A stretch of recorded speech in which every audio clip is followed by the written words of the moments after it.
Okay, we are broadcasting and the channel is live. Hello, everyone, and welcome to Adventure on So Many Levels. We're going to play some Dungeons and Dragons. Dungeons and Mm. Dragons. I'm, Best game ever. oh yeah, I'm Christiana Ellis, and I'm the Dungeon Master. Our players tonight, Mark Guilfoyle as Nedry Shiny Rock, I have a lot of questions about how these portals keep opening. Maybe I can make some of them my own. Jenny Meltzer as Zaleen, Hello. Paul Fisher as Zinhorn Windborn, Good evening. and Starla Hutchton as Carolina Swift. Hello, friends. So, when last we left the Pocket Protectors, you had traveled to the Feywild, specifically to a very fancy place in the Feywild, which is the retreat of some powerful Archfey. This was done with the specific intent of earning their favor by dispatching some nightmare creatures that you have a specific facility for. And hoping that their favor will help you in your quest to find the Diamond of Infinite Facets. And so, sure enough, you found that the strange fungus that had invaded their retreat was in fact infused with this strange nightmare energy, and your experience with that nightmare energy allowed you, after a pitched battle, to destroy the infestation. And so that's pretty much where we left things. Was the crowd of Fey Court hanger arounders. Uh, that's a term of my own invention, but I think it makes sense in context. All cheered for you, and so it would seem as though you are victorious and applauded.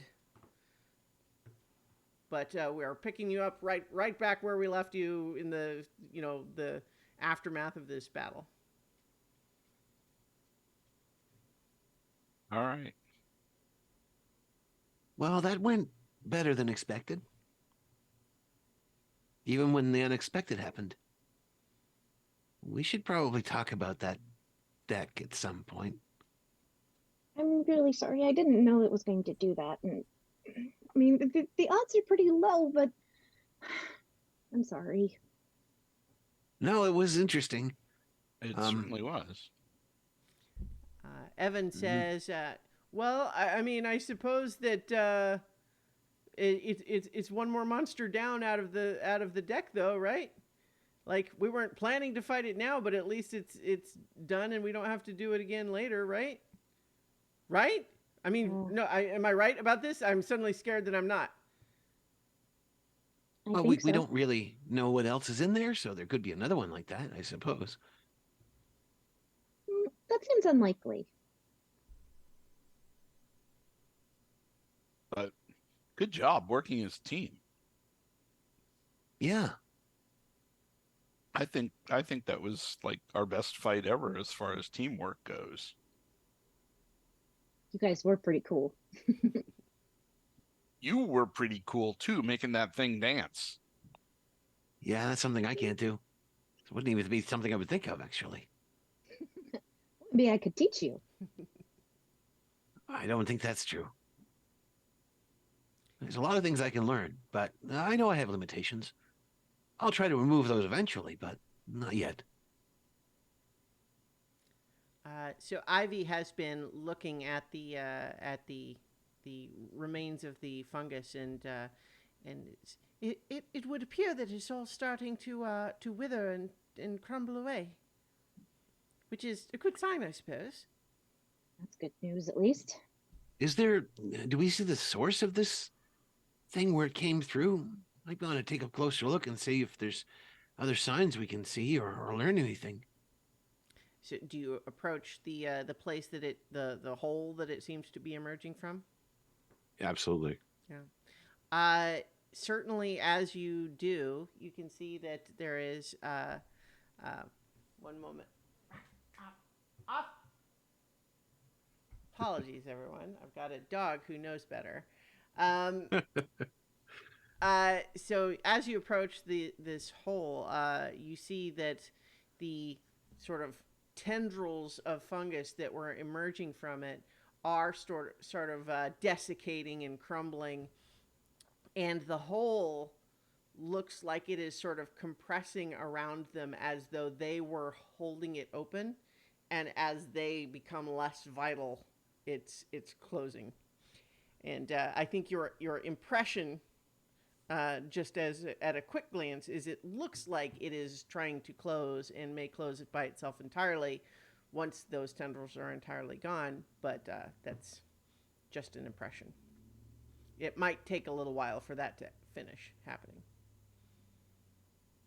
Do plants dream? I've never really considered that before, but if we are dealing with nightmare energy, then maybe there is a sort of cross incursion from the plane of dream.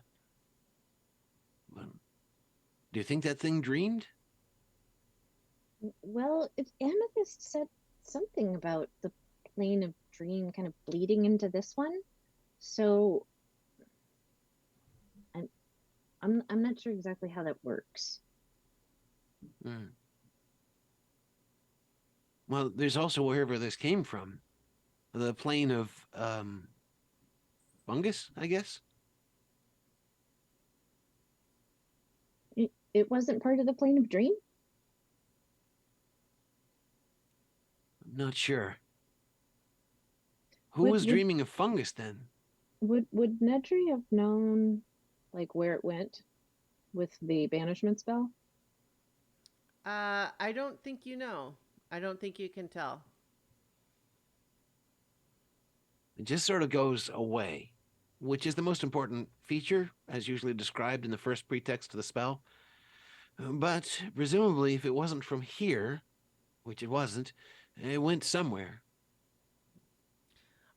Brief meta note. Starluck, you want to double check what audio source your mic is? Just because, I mean, we can hear you okay, but it sounds a little bit like it might be the webcam mic rather than the source mic.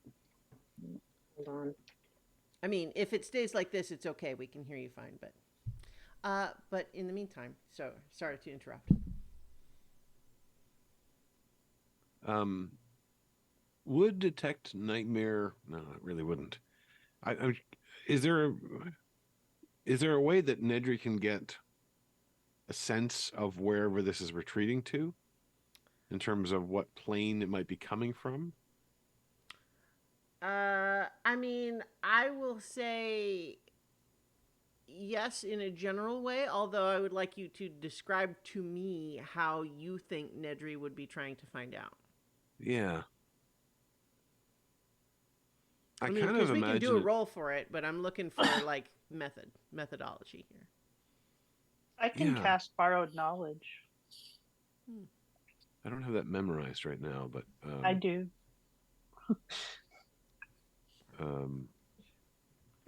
I think that it would be kind of a use almost of detect magic to kind of get the flavors of different. It's like the signature of the different magical combinations that make up that particular plane, to see if there's something that's unique there. Mm-hmm.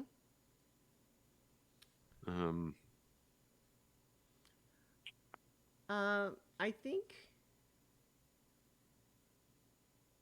I think that if you want to cast detect magic and then make an Arcana or investigation check, I'll let you see what you can find out. Let's see if I have the spell slots left. That was a really long battle.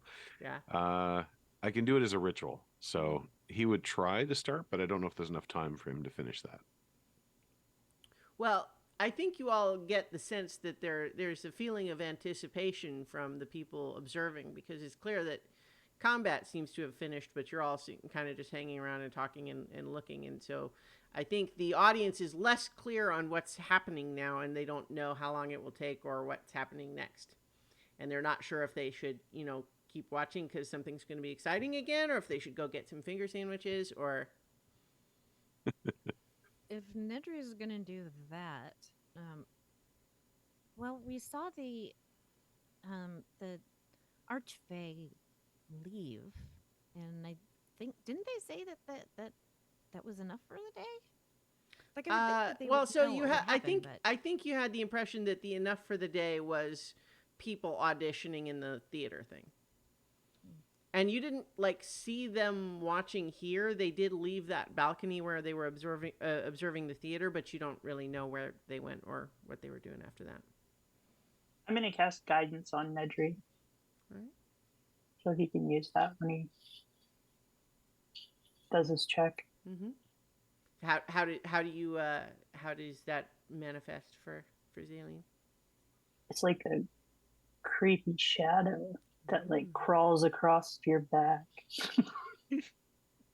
Me and my shadow figuring arcana out. All right, so that would probably be something you would, because technically, if he's doing it as a ritual, that's going to take 10 minutes. So you'll want to I'll do wait until guidance like when he's ready to finish with that. Yeah. Yeah, Yep. and I kind of imagine Nedry kind of pacing around it and drawing his arcane symbols in the air, watching and observing in a passive way. But Mm-hmm. which, by the way, the calculations are insane. My passive investigation is 20.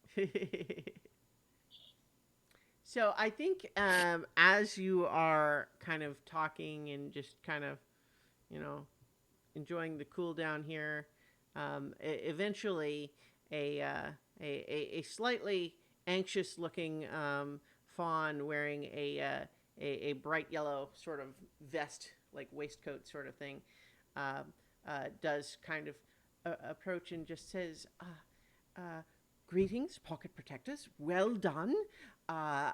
We are just inquiring as to the current schedule, timetable needs.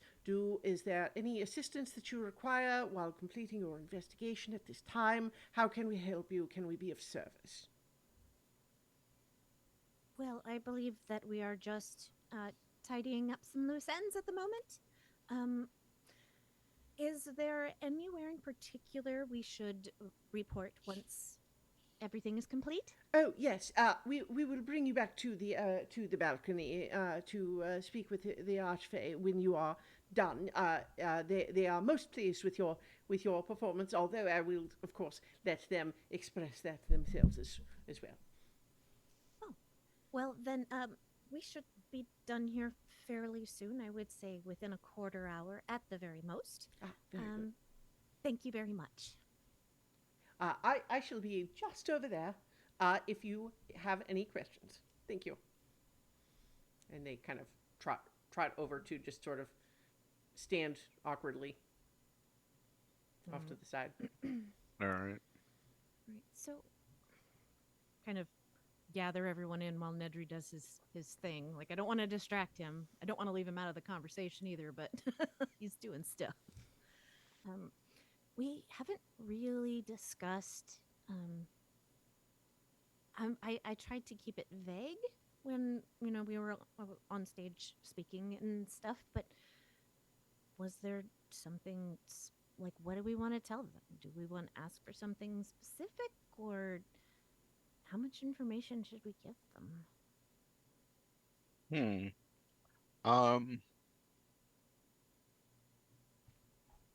I I feel like honesty would work really well here. Just like say, hey, like we need to get this thing from this chick, and um, we could use everything you have to throw at her: information, threats, negotiations, extremely powerful fighters, whatever.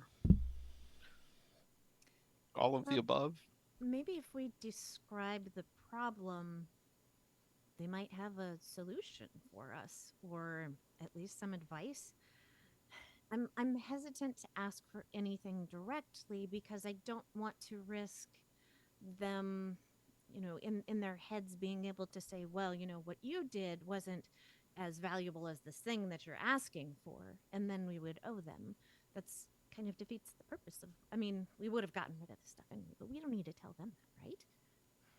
Well, yeah, but I mean, if you lay out the, like this is going to keep happening, um, there's going to be more incursions into your realm if we don't get this solved, and we're your best bet.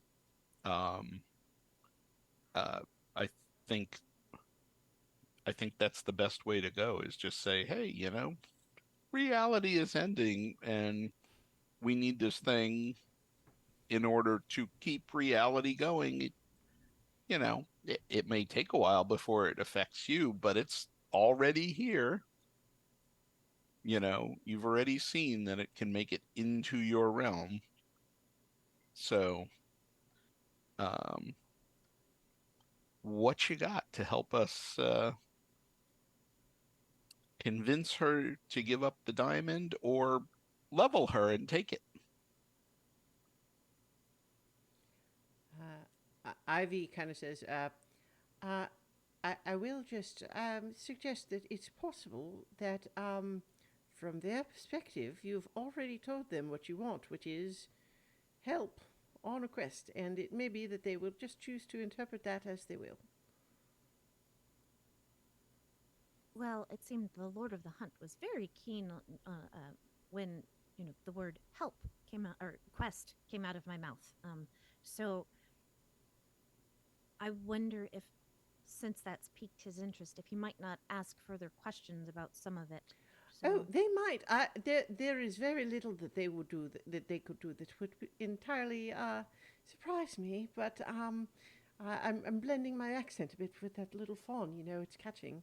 Uh, but it it may be that there's any they might do any number of things. I'm just saying that um, when we're dealing with creatures as powerful as the Archfey, it may be that we will, if they give us an opportunity to specify, then obviously I think that would be good to know what we would ask for. But it might be that they've already decided what they're going to do.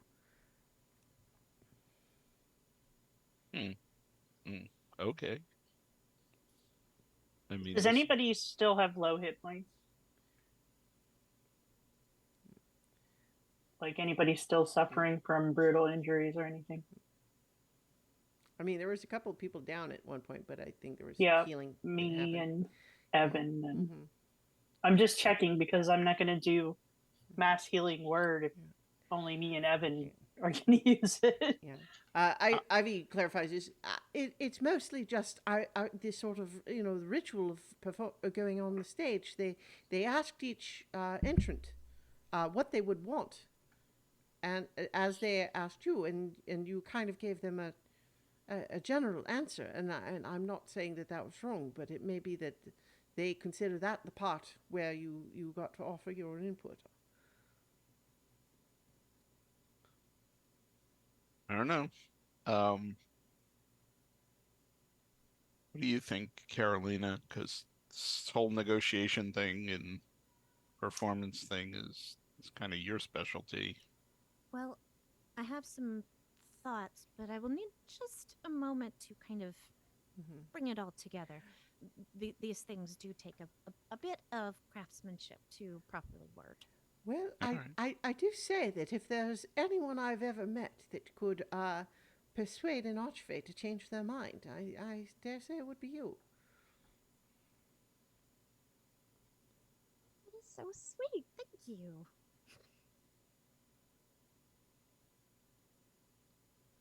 So I think as time is going by, Nedry probably is able to go ahead and finish his detect magic, and I think that you do certainly detect. I believe planar travel is usually, I want to say, gosh, let's see, teleportation. I want to say is like evocation or transmutation. Let's see. Teleportation. I think. Or wait, is that? Well, no, conjuration. I'm looking at items, that's why. Yeah. Yeah, conjuration. So I think that's the primary aura you're getting there, but there's some nuance to it, especially since you've come to start to be able to recognize the sort of nightmare, influence, or rather the type of energy that you've been calling nightmare, and So rather than me giving you the answer before you roll, how about you go ahead and now go ahead and do your investigation or arcana as you prefer. Probably Arcana. There was guidance from Zaline, I believe, Mhm. so I'll roll that separately.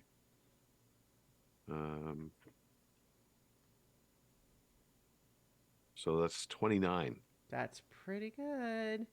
So I think that you are pretty convinced that this is coming from this plane of dream that you've heard of, and that you think what happened here specifically is that while you've seen the nightmare energy take other forms, mostly you've encountered them in the material plane, and you think that the appearance in the form of fungus in this way, and coming out of the ground, out of a hole in the ground, might actually just be sort of the nightmare energy. This energy coming from the plane of dream is not fixed in its form. And so when it appears or bleeds into another plane, it is very much shaped by where it emerges. And so you think that the having it sort of take the form of an invasive fungus might well be the result of it emerging in the presence of a magical garden.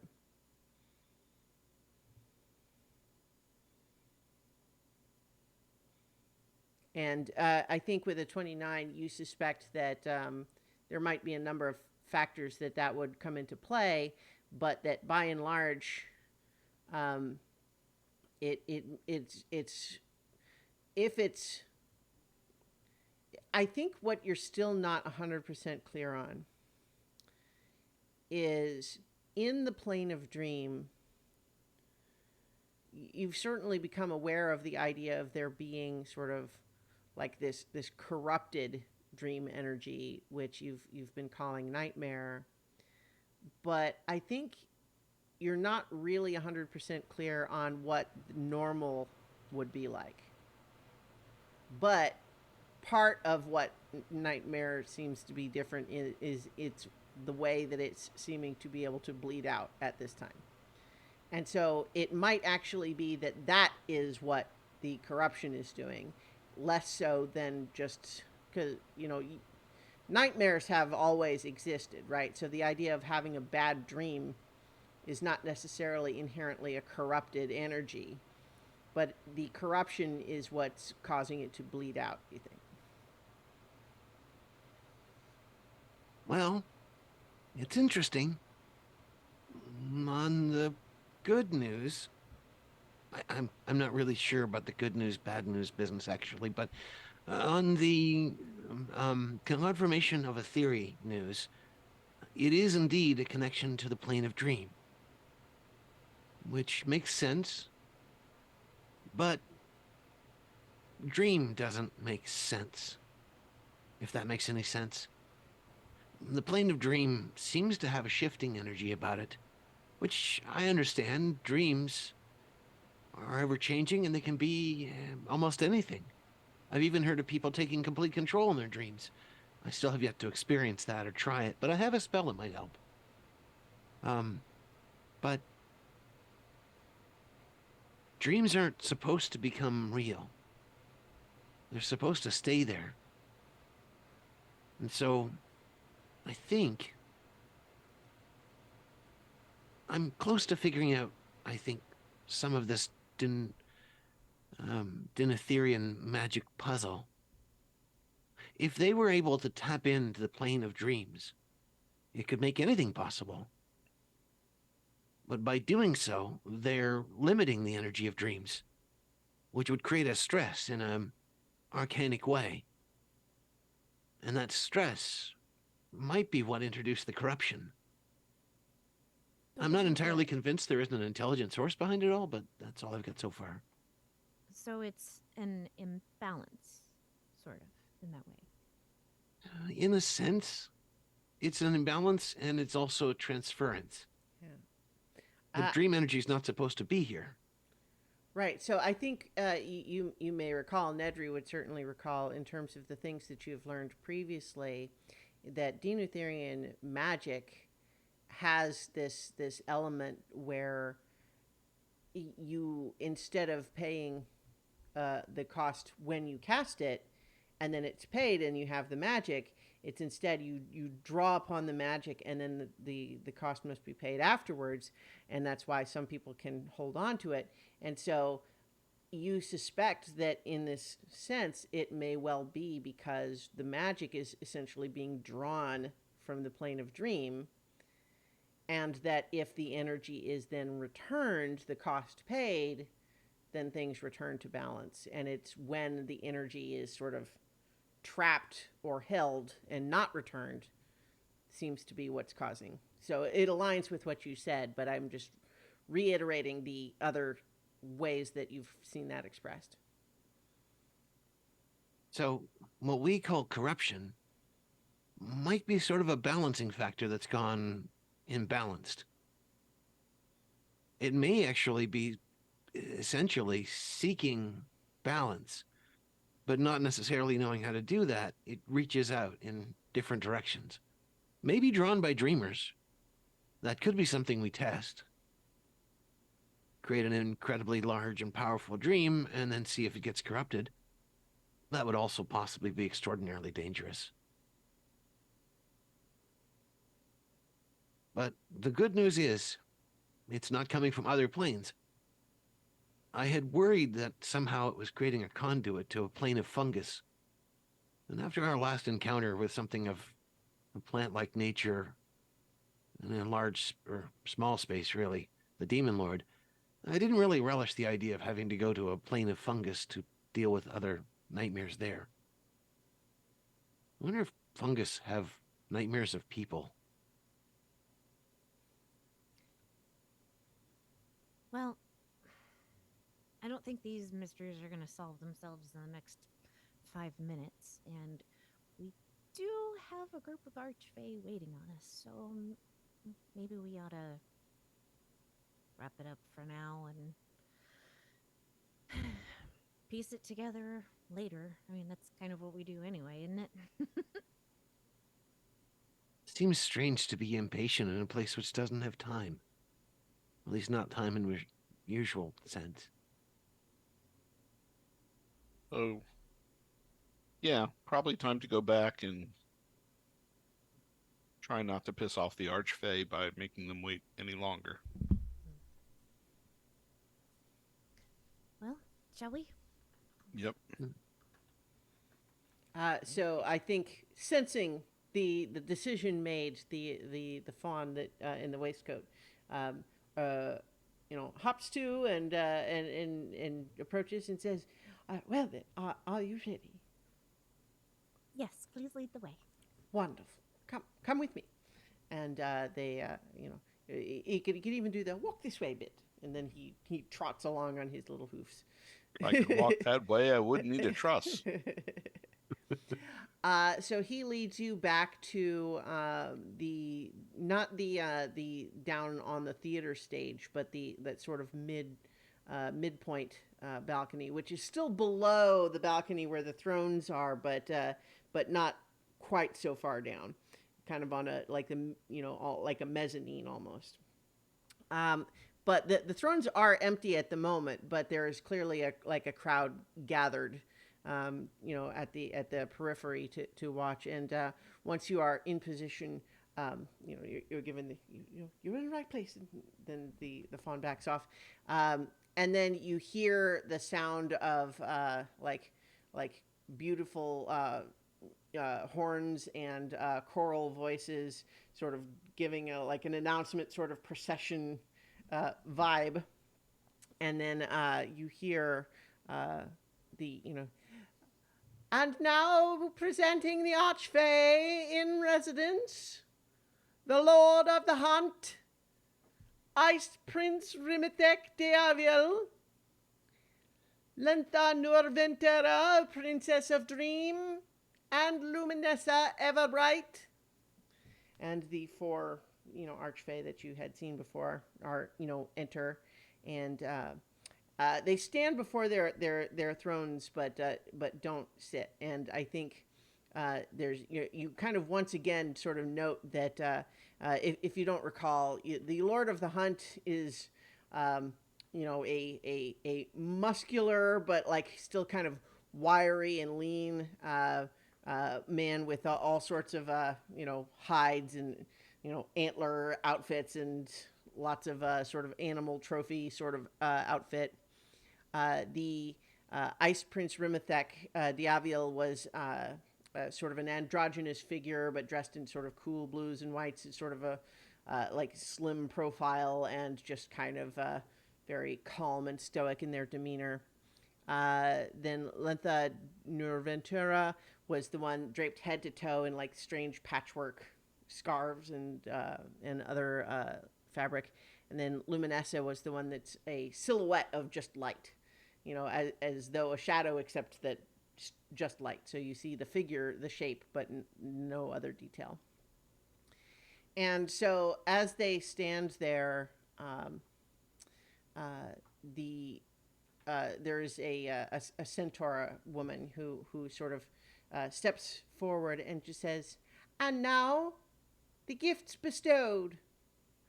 And you see that she has a little chest that like a little like maybe 1 foot by 1 foot that she is holding on a pillow, and then the four archfey from the balcony begin to speak in unison. "For your fine service and at your behest, we've seen fit to grant you a quest. It is yours to take, not ours to force, as we've no wish to cause you remorse.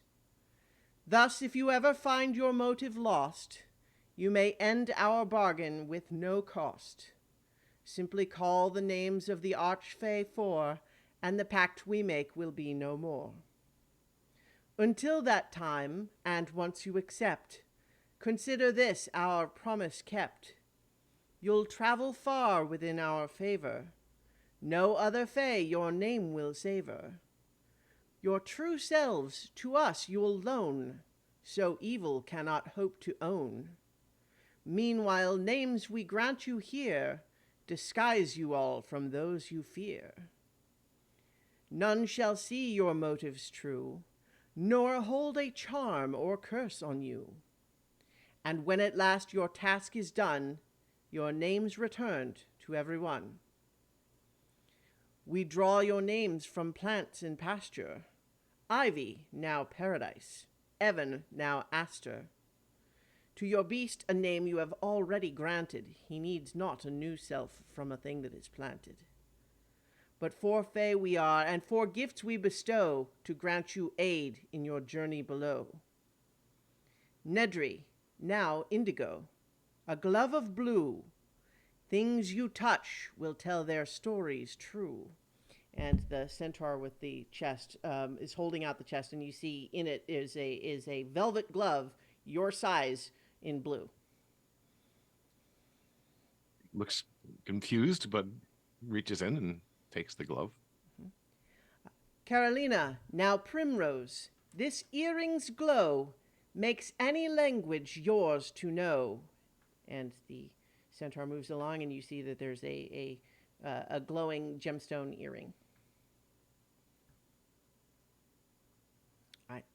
I assume you take it. Yes, absolutely. Yeah. Zaleen, now Nightshade, this shiny boot can walk you in another's route.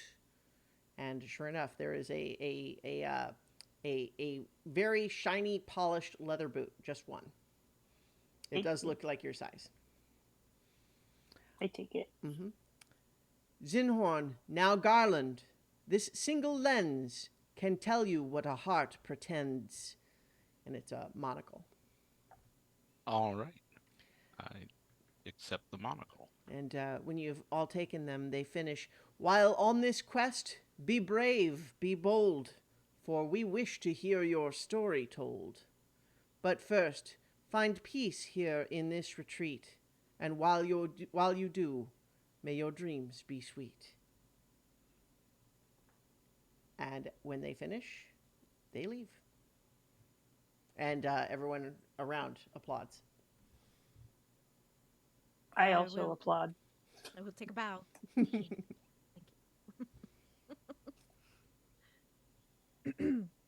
Does that mean we've been given a quest by them also? If you like, I will allow you to make, let's see, intelligence checks to try to understand more clearly the terms. You can also obviously, theoretically, try to find out more by asking people or that sort of thing. You can ask people. That's no fun. Just try to figure it out on your own. That is actually Nedry's approach to just Mhm. sort of try to puzzle over it on his own. So I'm just gonna make Sure, the straight sure. intelligence roll. Well, and I'll say you can get advantage if you are consulting with anyone. Like, I mean, even just within your own group here. Yeah, yeah, absolutely. I'll give you advantage. Sure. So the second roll is a 24. Okay, that's pretty good. So you think that although you didn't really get to negotiate the terms or anything, essentially what they've said is that because one of the biggest dangers in the Feywild, especially dealing with malicious Fey, is the idea that you would be charmed or tricked into accidentally giving something away, and or cursed, as you know, by someone who knows your true name. But what they're essentially saying is that they will sort of magically give you names that will be all that anyone else could ever take from you, while you're temporarily surrendering your real names to the Archfey to be returned at any time when you choose to end the pact. So you can, go back to normal at any time, but until then, I think you actually all sort of intuitively realize a little bit belatedly that when the names they gave you, I'll repeat them if you want, but each of you absolutely knows immediately what it is. In fact, it feels like your name. And it's not that Wrote you them down. couldn't think of what your name was Yeah. before, but it's like if someone asked you your name, it would feel very natural to say the name that you've just been given. And you suspect that's This- magical. But what they suggested is that no one will be able to charm or curse you. And you can't bargain away your real name because you've already got it on loan to someone else. And do each of the things that they gave us do something specific for each of us? Yes, I think that you have a sense that these are sort of powerful magical artifacts that may not work in the concrete way that a traditional magic item might. And I'm just going to say in the meta that these are going to be very sort of poetic sorts of superseding the rules a little bit items. But essentially, the names they gave, Ivy is Paradise, Evan is Aster. They basically said that Buster does not need a new name because you gave him the one that he's got already. So it's like that's not his real name. That's already a name that you just gave him, right? So, and then so Nedry, the name they gave you was Indigo. And they say that the glove things you touch will tell their stories true.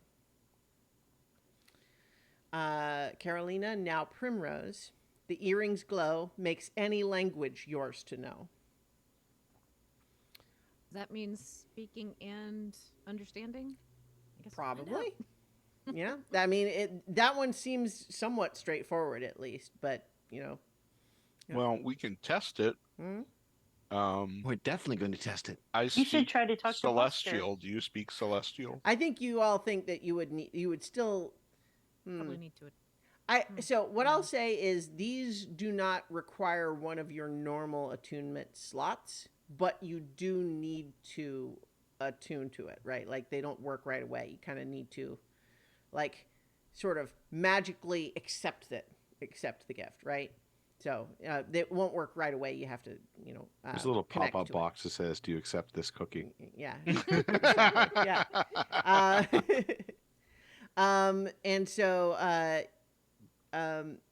yeah, and then Zaleen, now Nightshade. This shiny boot can walk you in another's route, is what they said. Now, I think it's not, like you can interpret that as you will. It's it's not as obvious an explanation, but perhaps you'll find out when you try to use it. And then Zinhorn, now Garland. This single lens can tell you what a heart pretends. This is a level of magic that I can't even comprehend. I mean, the plane of dream sounds fascinating, and I definitely want to go there and spend an extended amount of time testing a lot of theories. But in that plane, it's real within itself. But what they did, it sort of transcends what I know of magic to be. Huh. You are being surrounded by a lot of these, people in court and hanging around who all want to like say how cool they thought you were in the fight and congratulate you, and you're getting lots of attention. And I think so. Give me just a quick vibe of your body language as you sense that you're being crowded around by people who want to talk to you. Well, I mean, I am a performer, so I'm okay with this. But I think I would maybe be more mindful of my companions who might not be comfortable with this. Well, so I was just going to say, like, if any of you are acting specifically like uncomfortable or wary at this, is that the case? I think Zaleen would be a little bit, just because she's not used to people, but not in like a standoffish way, just sort of like really shy, like kind of hiding behind Carolina. So I think the fawn kind of steps through the crowd in a way that is a little bit startling. It's as though like they don't push anybody or shove anyone out of the way. It's as though they just sort of like people just happen to move in the way that allows them to come right through without stopping. But they come up and just say, you are, of course, now our prestigious guests of the Archfey, and so if you would prefer to be led to a private quarters, we can do so at this time, or you can bask in the adulation as you would have it. Well, I do believe we have much to discuss between us, so if there is, since we have been offered, then I think we would definitely be glad to take you up on that offer of private quarters. Of course. And does an elaborate bow. And then they sort of, they clap and speak to the crowd. It's like, now, everyone, you have been granted a gift already of the performance of the martial prowess and magical expertise of the Pocket Protectors, now endowed by the glory of the Archfey, and now we must take them to their earned rest, and you will all be permitted to watch them walk away. Thank you. And as you are led through the crowd, you're just walking along many more of these like wooden balconies, and they're very gorgeous, and you're just in this like amazing forest. And you realize actually after a few minutes that it's been summer, but as you're moving to this other part of the retreat, it's like it's turning autumn just like as you walk. And so now like all the leaves in this area are all, yellow and orange and red, and it's beautiful and gorgeous, and the air even becomes a little bit crisper.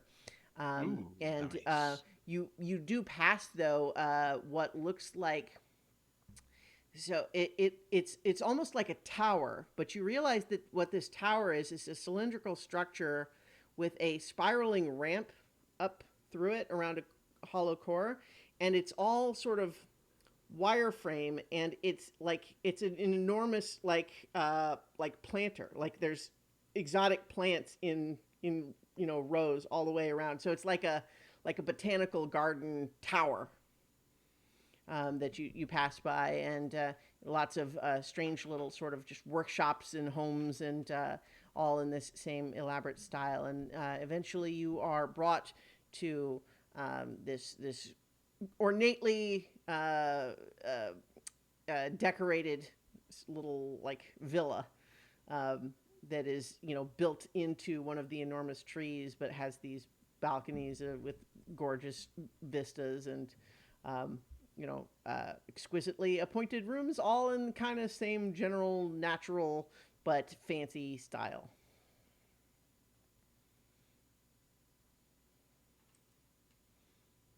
Is this what it was like for you last time you were here, Ivy?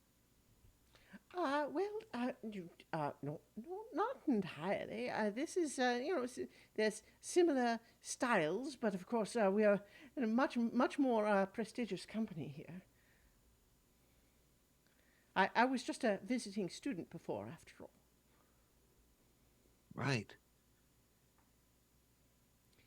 And so you are shown like this little house, and the fawn just says, "You are welcome to stay as long as you like. You will find that when you are ready to depart, all you need to do, and this is true if you need anything else, just call my name, Fabril, and I shall appear to provide any service that you may require. In the meantime, I bid you good rest and good luck upon your quest when you embark." And they once again do the little bow and kind of back out the door that way. And then the door seems to close without them having to touch it. Was going to ask if there was a library, but I suppose that could wait for a little while. The door opens again and just says, well, I hadn't quite gone, so I suppose, like, if you, recall, I said that if you have any need of anything, you can just let me know. Well, I know my friends would be very, very interested if there was a library of some kind, or place with books. Well, I don't know precisely what sort of libraries you have in the material plane. We do have a reading room with a number of texts and articles and such, if you would be interested in such. Also, I dare say, I did overhear just a bit. I hope you do not mind my presumption. You were talking about a dream and nightmare. Yes. I suppose if you are particularly interested in that subject, one of our illustrious art fair in residence at the moment is, of course, Lentha Noventara, who is known as the Princess of Dream, and has made study of dreams and nightmares her personal field of interest. I did take note of that. I don't suppose she would. Well, I would hate to presume or put her out in any way, but I would greatly enjoy hearing whatever it is she has to say. I will pass along your interest. Do you Be wish greatly interested, greatly to visit the appreciate it. library now or later? I think we need to talk first. Perfectly understood. As I mentioned, when you are ready, just call my name. That name is Avril. very good. Fabril. Thank you, and I will see you when you need me. And Thank they you back so out the much. door again, and then it closes again. Although this time, like, you don't know how. Like, is he just standing outside the door listening? It seems like that's what happened last time. But anyway. Oh, I should have called you Paradise. That's going to take a little getting used to. Oh yes, I suppose it is a little unexpected. That certainly didn't happen the last time I was here. I dare say it's probably something we will need to be extra cautious of as we venture into more dangerous territory.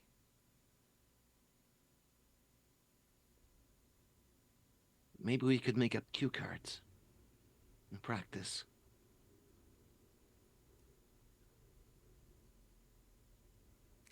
I will say, for my own part, I'm going to do my best to call you by your new names. And I'm going to make up a cue card in front of me so that I can remember. I'm gonna When make myself a name get tag. some of those "Hello, my name is" Yeah. tags. Yeah. Mm-hmm. I'll concentrate and just have my little business card holder's front close and put just a nameplate over it that says Garland. I think to make it easier for everyone, because I am no stranger to having different names, I'm going to shake my head a little bit, and you will notice that her hair becomes much pinker than it was. Well, that's going to help. One might say a rose color. Mm-hmm. Ah, I get it. Is it all fancy, though? Is it a primrose color? Well, yes, but you could call me Rose for short. Are you going to be... Trying to remember. Ivy knows, right? I'm trying to remember. I don't want to give away, and Evan knows too, right? They're on the inside as far as Lynn's yeah, secret is. yeah. They both know Okay. at this point. Does that mean that you're going to have a lot of different rose names then? No, I don't think so. I think the one will do. I've never had more than one name before. Oh, it's a lot of fun. Highly recommend.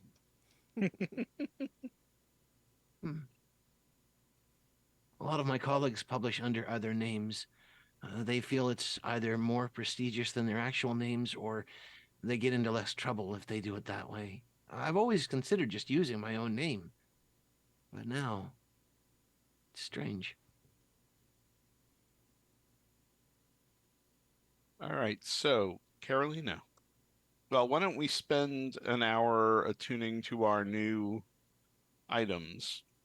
Because I have a test for yours. I can just, if you don't speak Celestial and I speak Celestial, and you can hold a conversation with me, then we know what yours does. I don't know what Zaylene's going to do with one shoe. Hop. A lot. Well, she has faith and charity, so now she has hop to go with it. That can be part of your cult. It's not a cult. Yeah. You're the one that was Says calling Asher. it a cult. I'm Yes. just Only, you know, in the meta. oh You were literally looking at books, How to Start a Cult. yeah. I'm just, whatever name you want to give it, I'm okay with it. We can use I that suppose. word. You can't use that word. Yeah, only people in the cult can use that word. I suppose I could just give it another name. It seems to be the order of the day. Yep. It's like a religion, though. I mean, just like yours is a religion. It's a real thing. It's not like somebody just made it up. It is And a it's like- religion. You're the one that Yes. was like making your own cult, like like you were setting the Mistress of the Dark up here, and then they leaned over here. She's amazing. Everyone should know. Even the guinea Even pigs. guinea think so, pigs. I Yes. can hear the guinea pigs. Mhm. They are worshiping you even as we speak. Not me, the Mistress of the Dark. 'Cause they Oh, know. They know. Guinea pigs of darkness. yeah. That's right. Night The pig. dark pigs. Nedry, do you have any interest in finding out maybe tomorrow what your friend Percival Tankers is up to? I think when she says Nedry, it feels weird, Indigo. Yeah, probably doesn't even notice. He's too busy thinking. Did you say something? Do you have any interest in finding out what your friend Percival Cankers is up to? I prefer to refer to him as the adversary. Well, yeah, but do you have any interest in maybe taking a peek at him? It would be helpful. I'm curious as to what he's getting up to. We have to wait till tomorrow, though. Oh, magic? Yeah.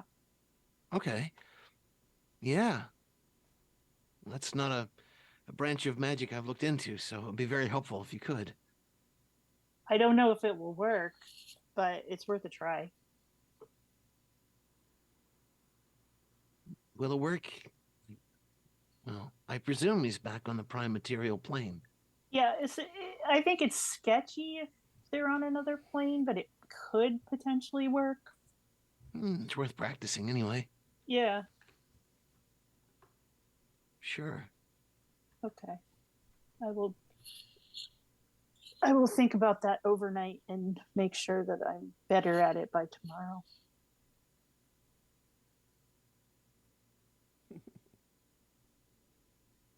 In the meantime, I'm going to put this weird shoe on, and I'm just going to walk around wearing two different shoes because that's what, you do. And I'll do weird stuff. I'll like hop and dance and like twirl with it and see if anything happens. Yeah. It fits marvelously. And I think Wow. that you find that like what were you wearing before? Like what's the other, what are you wearing on your other foot that you had already? I think it was just like basic leather boots. All right. They're just basic boots. You find the heel of the new one manages to match the height, so you're not, uneven. Wow. But This is really cozy shoe. but it certainly does, like the appearance is not, not a match. But then again, everybody's has that sort of effect to it. Garland has a monocle. Primrose has one earring, and Indigo has one glove. One glove. One glove. All right. I'll know the things with my one glove. So I think as you're kind of all sitting around, kind of attuning to it, you hear kind of off in one corner that Aster is muttering to Paradise, is saying, "It's like, I mean, I get that there's 4 of the Archfey and they had 4 gifts, but I mean, like, we get the names, but we don't get like a cool magic item. I don't know. I mean, it's just like, I mean, I guess they're the, they're the big timers, but I just like, I don't know. I was just feeling like I wanted something too." Well, it's funny that you should say that, Evan, because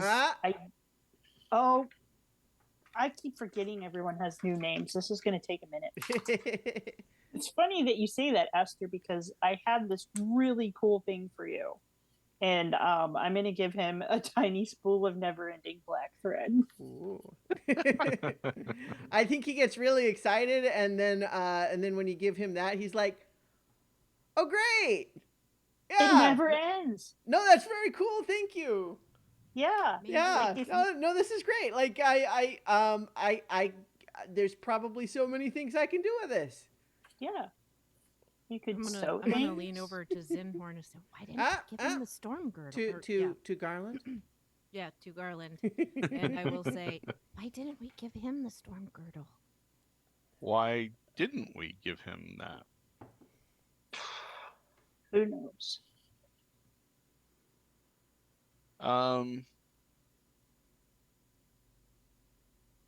I think we should give him the storm girdle. Go for it. All right. Nobody else is going to use it right now. Yeah. I think we should give it to Evan. Aster. Aster. I have a sticky Oh wow, note. really? I mean, like I'm thankful for the thread and all. Like I don't want that to sound insincere, but the armor, I feel like I'm just sort of more immediately able to think of ways that I will use that. the girdle will give you like super duper wacko insane strength. Awesome. You'll still have the same number of hit points, so you know, make sure to dance away from your opponents occasionally. His hit points aren't that low. They're like 75 now. Yeah, he's pretty tough. Oh wow, Yeah. they're up near mine. Well, Okay. like Evan or Aster and Paradise both use sidekick stats, so they level up when you do. Yeah. Oh, okay. Is there a way to add that to my sheet in the notes? Oh, storm girdle. yes. I don't. I'm not going to do it right this second. No. But I will. I will do it in the to the his little stat block. Okay. Mm-hmm. Because this is a little bit unbalanced, I would like to. I'm gonna fish around in pockets or my pack or something and think about it for a second. It's like, Ivy, this may or may not be of Paradise. use to you. Or, yes. Paradise. I even I was looking at the note and I said the wrong thing. Paradise, this may or may not be of some use to you. It's just a little thing, but it might come in handy. I don't know. And I will hand her the wand of pyrotechnics Ooh. that I have. Not entirely sure where I got it, but it is in my inventory. I think he bought it the same time that Indigo bought his, Mm-hmm. because it was like, of course I'm buying one of those. Probably at Sticky Zickies. Yeah, I think you bought them on your first visit there. That seems likely. Yeah. Well, this gives me a little bit of ranged signaling capacity, or distraction. That could come in very handy. Thank you, Primrose. That is kind of what I had in mind. It's just a matter of remembering to use it, which I never did. So I hope that you will find it more. Well, you're just better at these things than I am. I'm not so great with the plotting, the planning, and the assisting. That's your wheelhouse. Well, you do have a lot going on. That's not a criticism.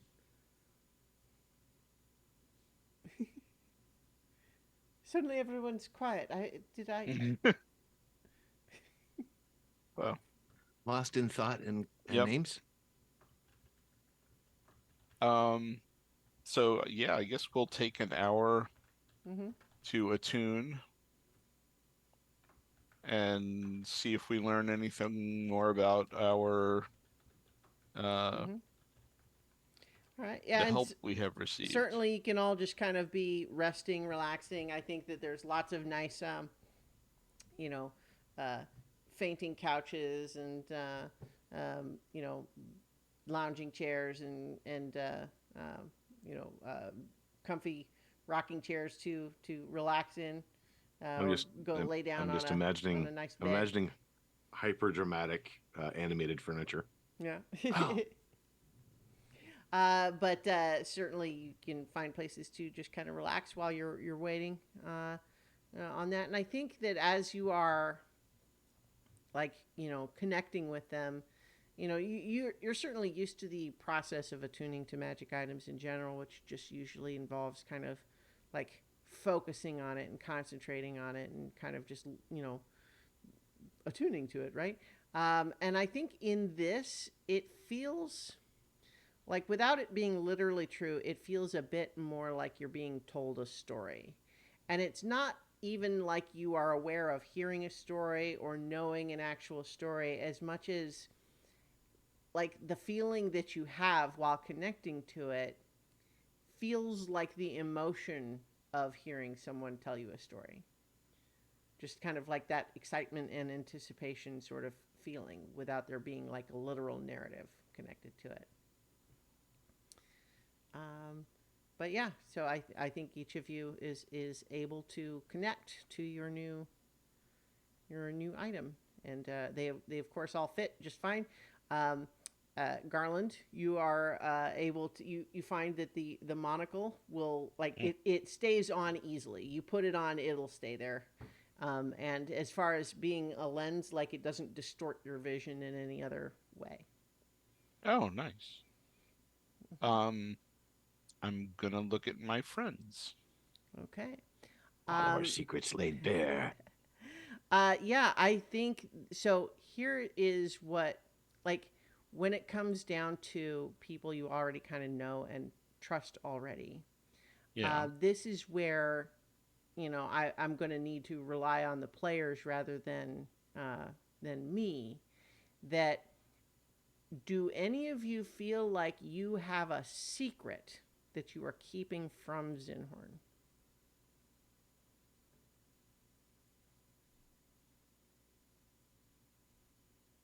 Hmm. or Maybe a or for that little. matter, anything that you sort of feel like you're sort of put. It doesn't even have to be like a literal secret, but something like if you were trying to make it look like you're braver than you really feel, or putting up like if you were really upset but you're trying to put on a brave face about it, that sort of thing. That's um, like, but the thing is like you're all comfortable with each other, so it's not necessarily obvious that would happen. um, I think so. I would rely on each of you to say if he would sense anything like that.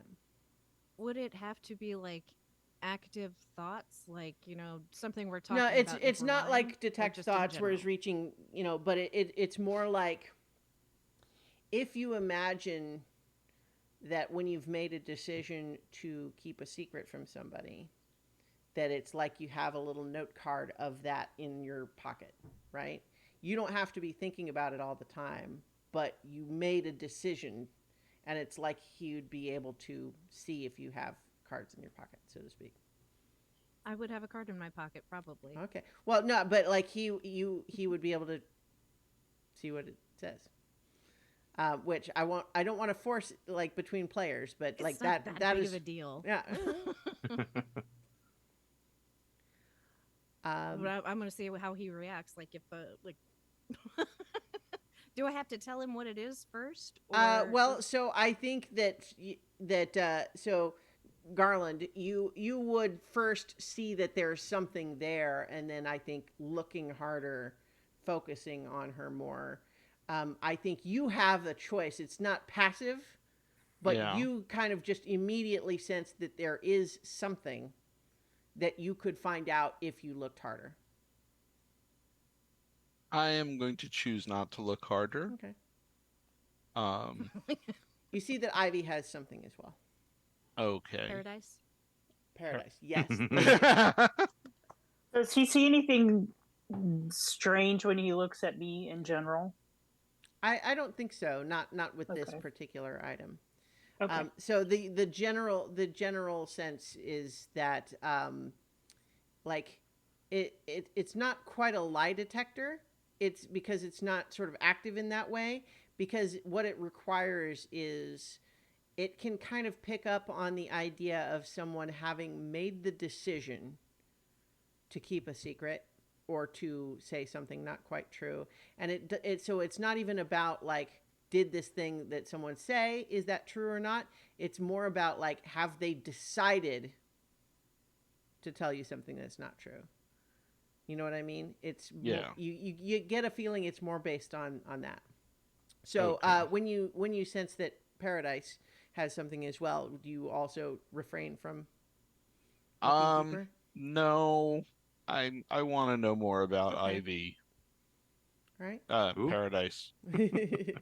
Yeah. So I think when you uh, yeah. So I certainly Paradise already like Ivy is already a plant name, and Paradise. I'm thinking like the bird of paradise flower, but at the same Right. time, it's like so that one is not like I chose the theme, but I get that one is the one that is less anyway. So I think looking at her, you look deeper, and the rest of you watch as she kind of suddenly looks a little bit like she's feeling a little bit like he's looking at me and something's happening. So she seems aware that he's doing something, but she seems like a little bit confused by it. But what you sense, Garland, is that she knows that you all know that she was assigned essentially to spy on you, and that she has had, since she's been with you, some conflicting feelings about that, because she does genuinely like you. She thinks you're in a good cause, but she does feel a sense of responsibility to the empire that she thinks you don't all share, and that gives her some anxiety sometimes. Okay. So, like, no Order 66 or No. anything like that. All right. Yeah, it's more just a matter, like, she worries that if it came to having to choose, she would be up. She doesn't know what she would do. Okay. She hopes that won't happen. But I think as you are discovering that, you are also realizing that, a bit like the Detect Thoughts spell, is like when you press harder, the person knows that has happened. Okay. And so she's looking a little bit anxious and Yeah. just like, hello, what is that? Your gift? What did That you was just my do? gift. I had no idea what it was going to do. Huh. And Well, I apologize for well, intruding on your personal thoughts. Um, so no one else knows any of that. They're only seeing the outside, right? So, Mhm. um, can I try something? I'm going to, because he's a dragonborn, I'm going to make an assumption. It might make me look stupid, and it might not work. I'm going to think about speaking in Draconic to Mhm. Zinhorn. okay. I don't speak Draconic. Okay. Nedry does. So you So, addressed it's me. funny because you might make the assumption that Yeah. Garland, So, aka yeah, I'm not yeah. going to take it back. So in looking at Garland, I will say in Draconic, or attempt to, it's like, does it work? Did you see anything? Like, that was kind of weird what happened between you guys, and like, is everything okay? Like, I mean, you could try it on me. I mean, I'm like, I'm an open book, but did it work?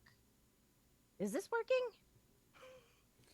It's just kind of this rambling. I'm also just amused because although you kind of made a presumption about Paradise, she does not in fact speak Draconic, but she does speak a lot of languages, and it just happens to be that Draconic's not one of them. And so you kind of got lucky if you were hoping to keep it from her. But in any not case, really. but yeah. So I think she's still kind of focused on Garland, and just says, well, I appreciate your apology. I know you're trying out your gift, and I feel a little exposed, as you may imagine. I'm pleased at least that I don't think I had anything that should alarm you. But I guess I don't No, entirely not know at what you all. saw. I saw that you kind of really liked us. You Well, think we're good people. I do. It's true.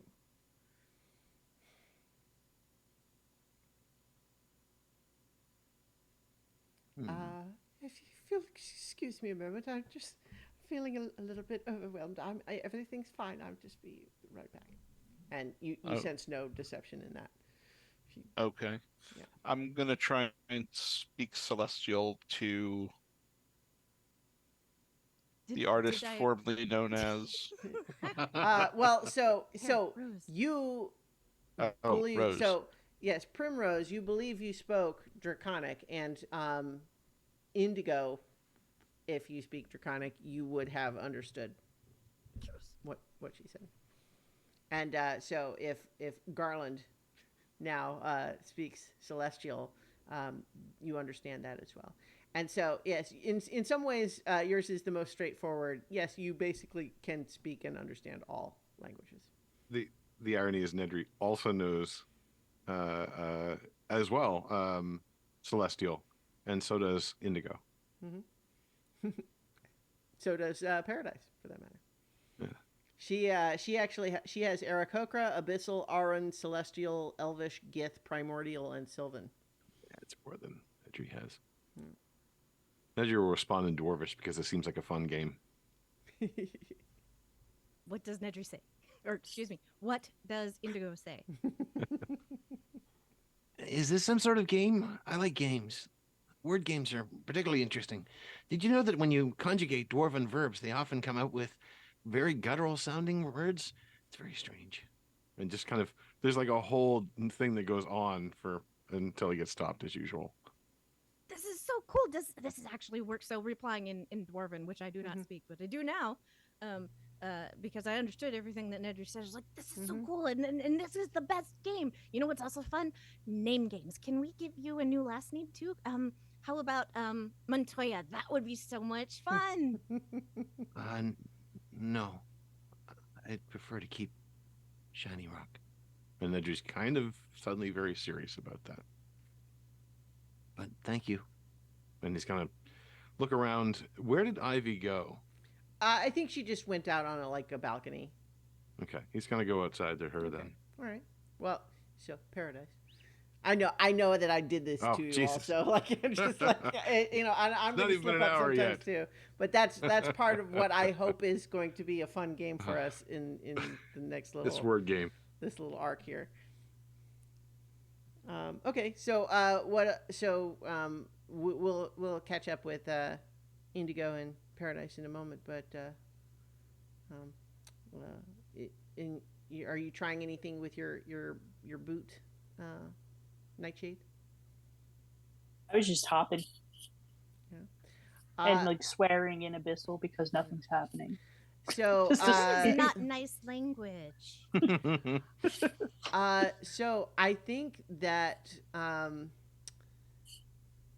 when you are kind of moving around with it and you sort of find a little bit, like anytime you're looking at someone, you get a little bit of sort of a slightly like magnetic feel to them, and that when you lock in and you understand you can kind of focus on someone magically, you realize you can kind of sense almost like they're leaving a perfect trail everywhere that they have walked in who knows how long. Like you feel like you could perfectly retrace the steps of anyone you focus on.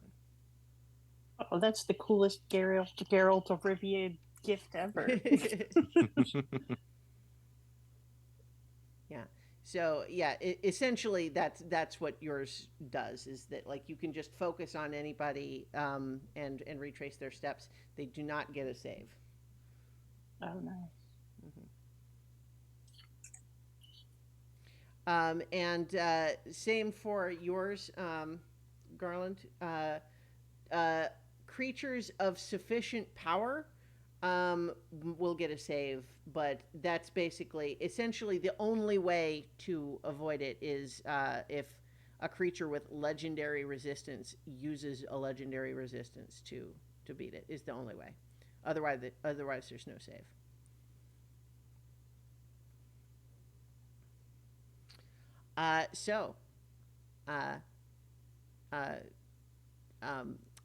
Indigo, you go out and Paradise is out there, and she's kind of just taking some deep breaths and looking out at this sort of beautiful view. Oh, hello. I'm all right, really. If you're checking on me, I'm okay. You didn't really seem okay. I'm not really good at picking up these things, but I was just I think surprised, really. It was the sort of thing that I just felt just a little bit exposed in a way that I wasn't prepared for. I think that it was sort of a like something that I probably would have shared if asked, and I just was. It felt a little bit as though I'd been caught with my pants down or something. But I understand. Like, fortunately, I wasn't keeping anything. I had no dark secrets to be exposed. I'm glad for it now, and I understand that this was testing the parameters of a new gift, and also that I'm the newcomer from assigned to you, so to speak. It wasn't your choice really, so I understand, but I needed a moment to collect my thoughts is all. I mean, Paradise, you weren't exactly chosen by us, but you fit in. You've been a tremendous help to me.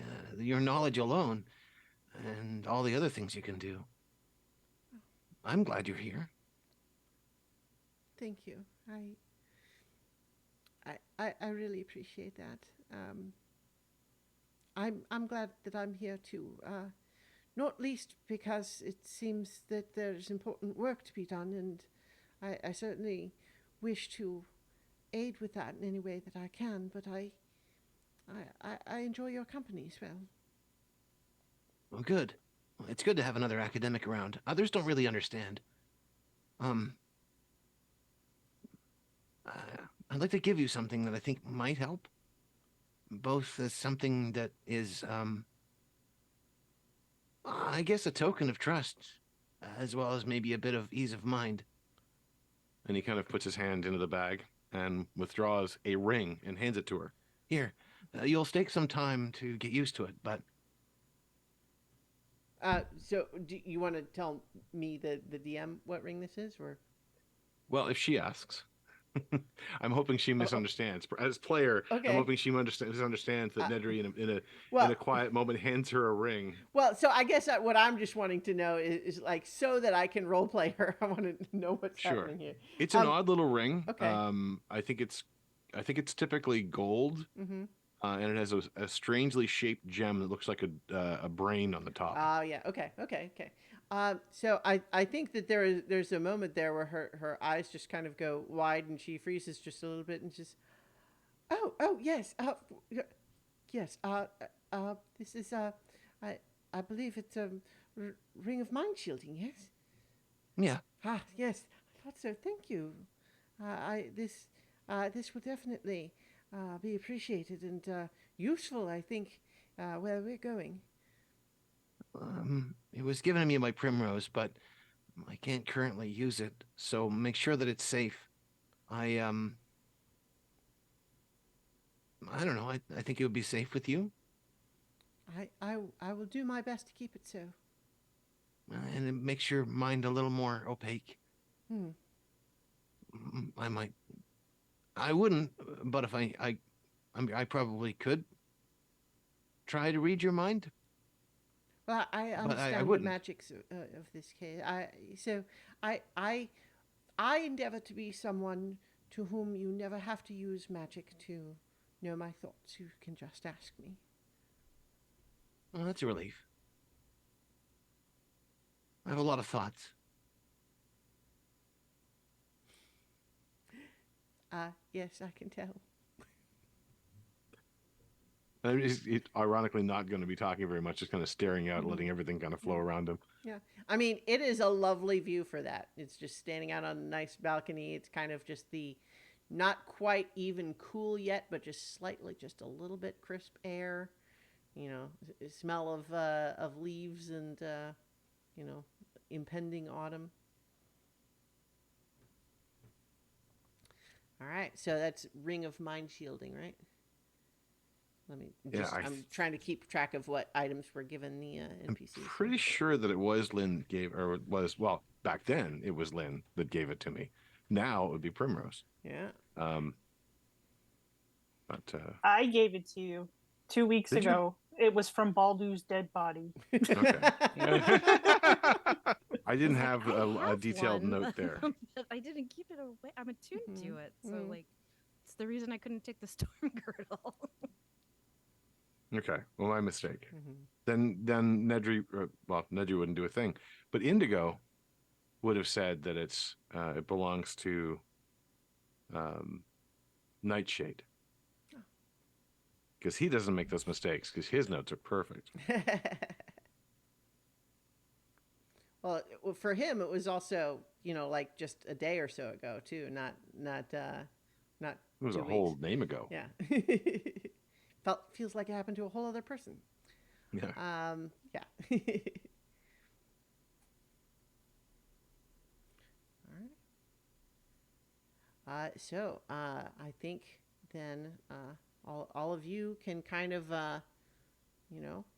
spend your time as you like it. It would seem as though right now nobody's putting any time pressure on you to do anything. You are at your leisure.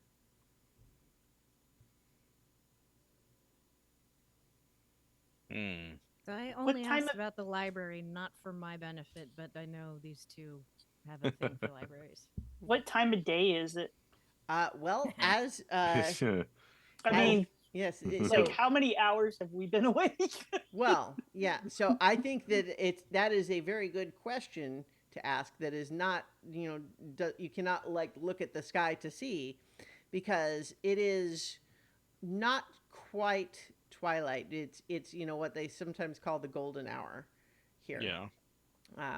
Like it would start to become twilight sunset if the sun were to keep moving from where it is, but it doesn't. Actually, I take it back. No, it shouldn't be sunset. It is the sunrise equivalent of that, because of course this is the dawn court.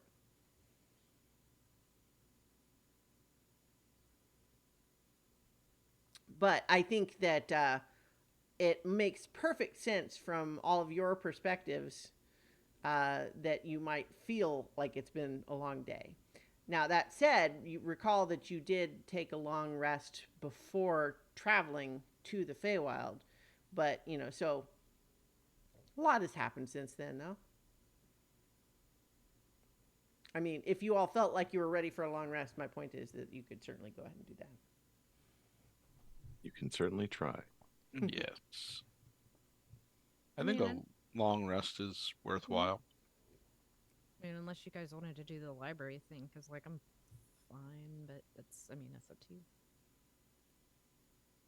It would be rather intriguing to see what a Yeah. library is like here. Yeah, plus, I mean, we might actually find some information here that we couldn't find not here.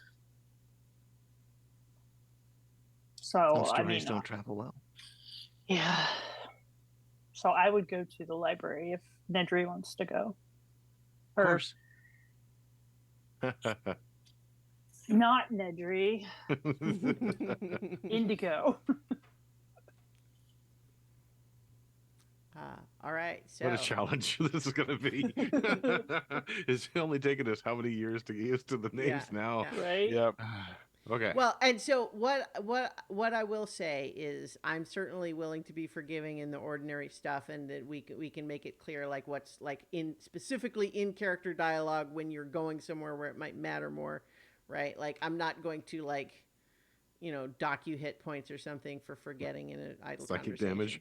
Right. Psychic damage. Yeah. Emotional damage. So what I'm saying is that it magically feels natural enough to your characters that you would probably not actually be making the sorts of mistakes that as players are all too easy to do, right? So what I'm saying is that like don't worry about accidentally slipping up when it matters, because I'm saying that your characters would not in that circumstance because it feels natural. But I think it's also fun to try to do it, right?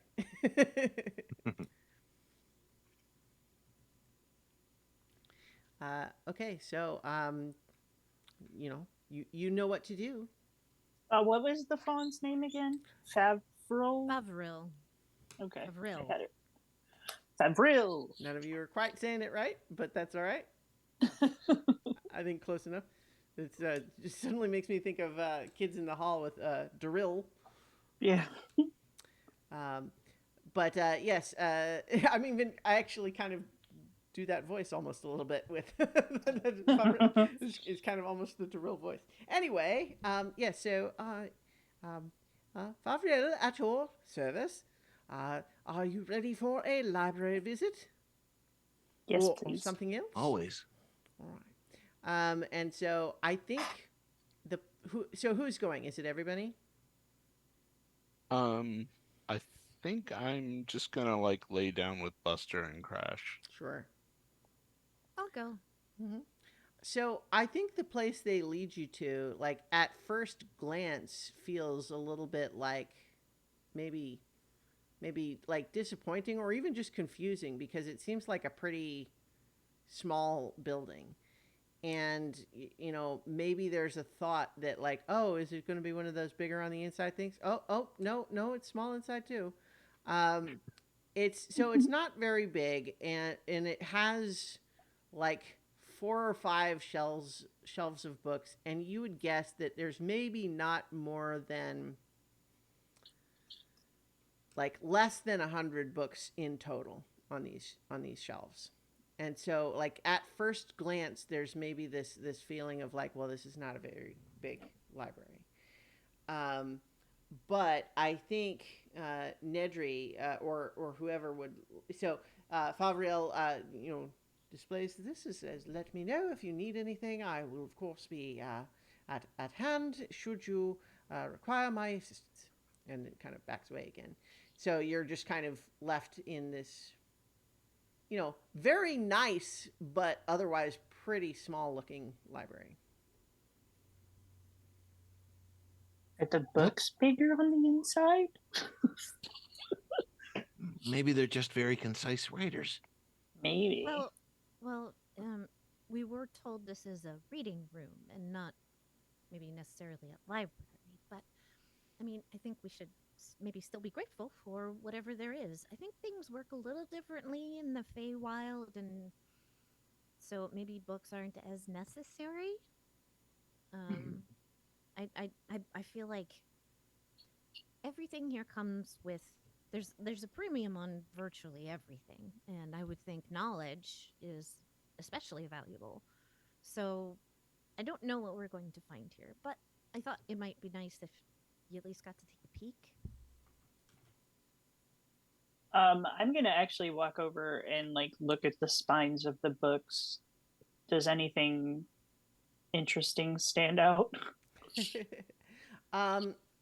I want to know, what books would you want there to be? I want to see if I can learn more about the Titan and the Lady Despair specifically. All right, hold on just a second. I'm doing something. Mhm. I'm updating our little stream overlay names.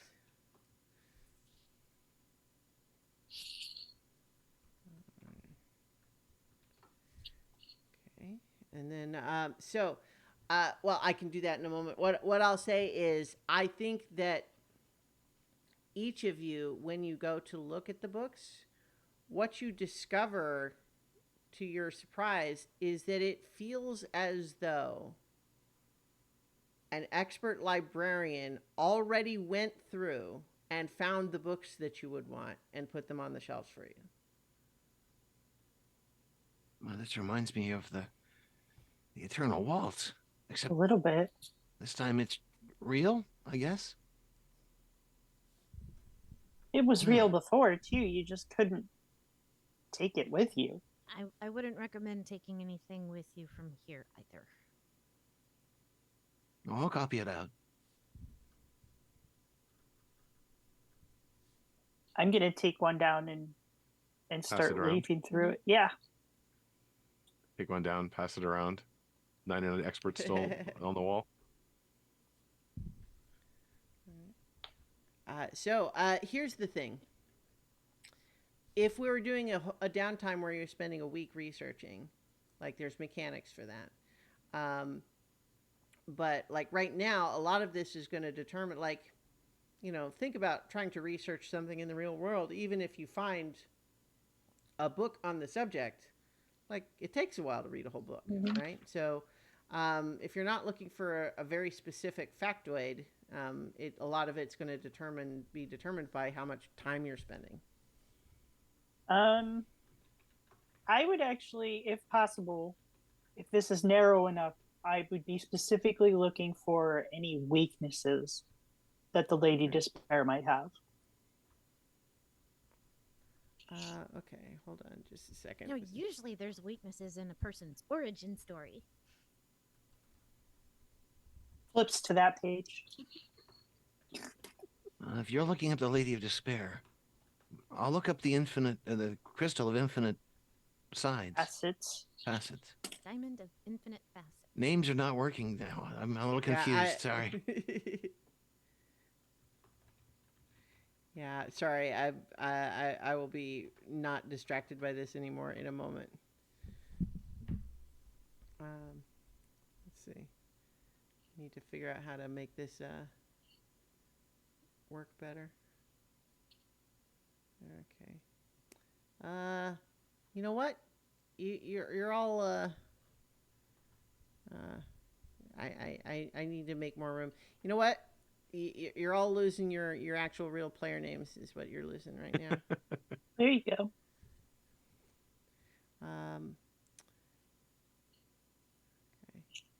Okay. So in any case, I'm sorry. Change is real, man. The change is real. Yeah, I will. I will need you to tell me again in a moment what you're looking for. Mhm. Okay, so I think you need to make an investigation check to try to see if you can find anything on that subject. Now, you're already ahead of the game, having been given a book that is that is powerful fae of the Twilight Court is the book that you've found. Okay. Investigation. 18. 18. I think that what you find there doesn't give you anything on the level of like vampires don't like garlic or anything like that. Right. But it does just suggest that it actually describes that she is a powerful prognosticator due to her possession of a powerful magical artifact that it doesn't go into more detail on. But it says that once someone who paid a lot of attention to the flows and currents of the broader Fey world around her, since she has come into the possession of this, her focus has become much, much narrower, limited only to the small domain that she calls home, and she no longer participates in broader politics and events. And that's what you discover, is that like she once was someone who traveled in bigger circles and no longer does so. So she's kind of more reclusive now. Yeah. Okay. Also, I think though that it's a little bit unclear what sort of timetable they're talking about. Like when they say, "Oh, she used to do this, but of late she has become more reclusive." Of late, for all you know, could be hundreds of years. Yeah. Yeah, but regardless, it talks about there was a before and there's a now, and it seems to have been the change came when she got this artifact. Okay. All right. What was Indigo looking for? Indigo was looking for the Diamond of Infinite Facets. Right. Okay. I think that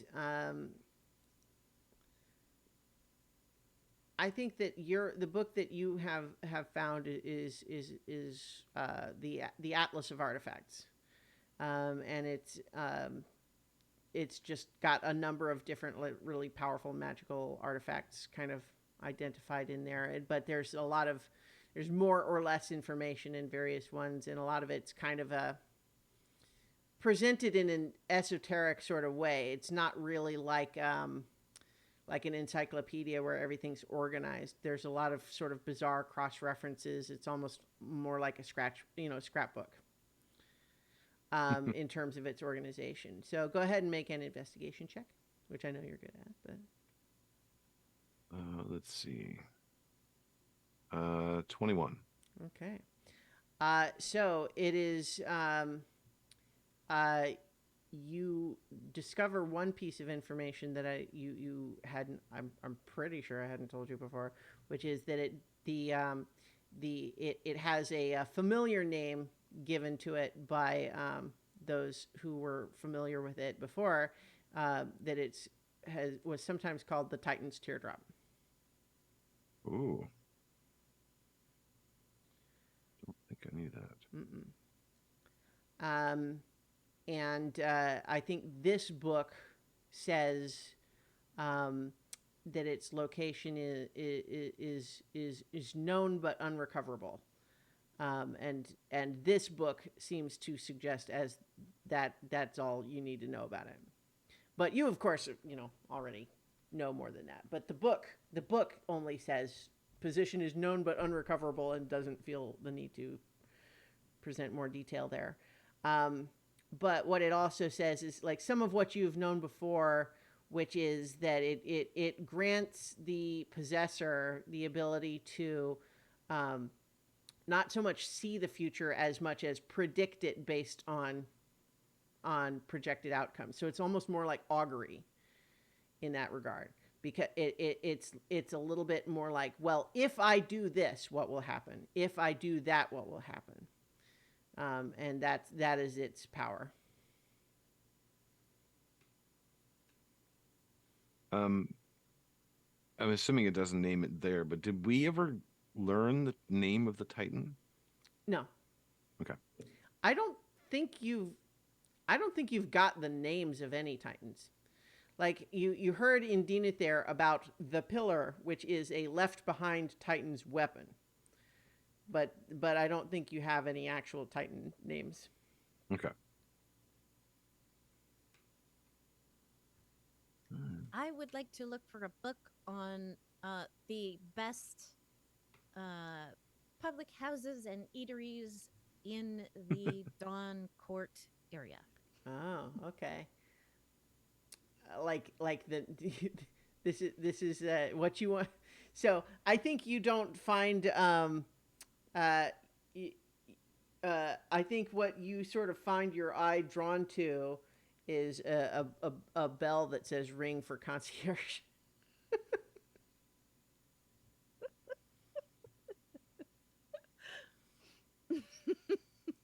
Right? I mean, that's like that. So assuming that what you mean by that is you want like somewhere nearby that you could go as opposed to looking for more esoteric information. Yeah. Okay. Well, yeah. So She's looking for the Uber Eats. Yeah. The best possible. Yeah. So what you need is a concierge for that. That's what they do. Just thought maybe there might be some like pamphlets or something. I don't know. You're See, looking for that little stand in the inside of the you hotel. are in the equivalent of a Feywild Ultra Deluxe Resort. Pamphlets are tacky.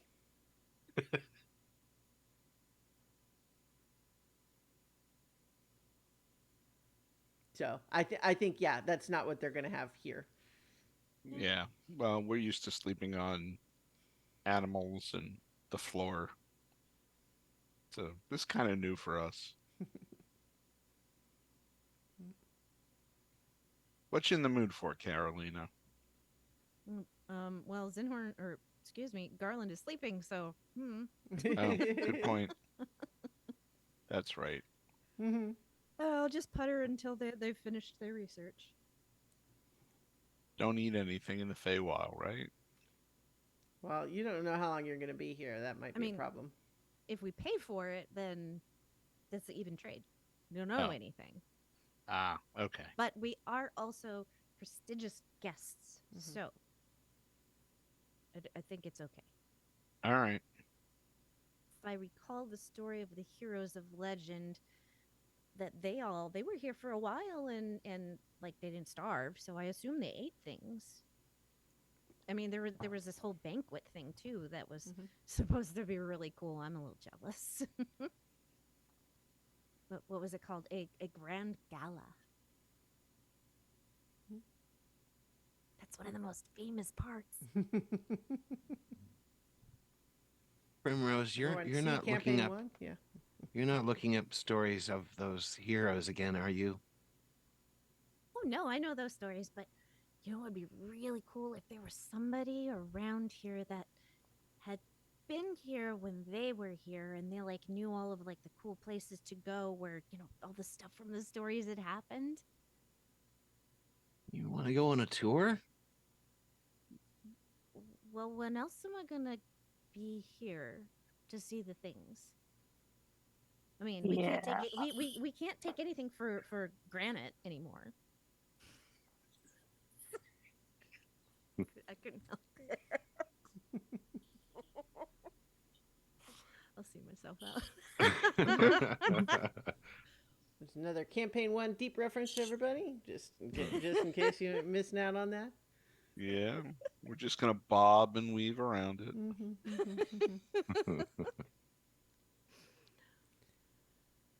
I mean, campaign 1 rocks. I know, but Just incidentally, I think Evan and Ivy, or excuse me, Aster and Paradise, stayed behind at the villa as well. Paradise wanted to collect her thoughts in terms of like preparing her notes for her report and so on. So that's what she was doing, and I think Aster also wanted to just like, he went unconscious at one point. He's ready to just take a nap. I thought he'd be there, like, trying to squeeze into his new girdle. Yeah. Well, so after- I think, actually that might be the sort of thing where like he's like, I'm going to go take a nap, but that's what he's really doing. Yeah. After I finish with You hear that the book, roll can of I thunder see... from the room. I'm fine. Sorry, go ahead. This is fine. Yeah. Can I see if there's a book about the Mistress of the Dark? Mm-hmm. Like her origins, specifically what I'm looking for. So I think go ahead and make an investigation check. 11. Okay. I think what you find is some notes that say that it is sometimes theorized that the Mistress of the Dark was once mortal, but if this is the case, all information related to how that occurred seems to have been sealed away from the ability for mortals to see it. Okay. So they report like the legend, but have basically no way to verify it. print the legend. Always print the legend. Meanwhile, Garland, you just you went to bed. Yeah. Yeah. I think you find yourself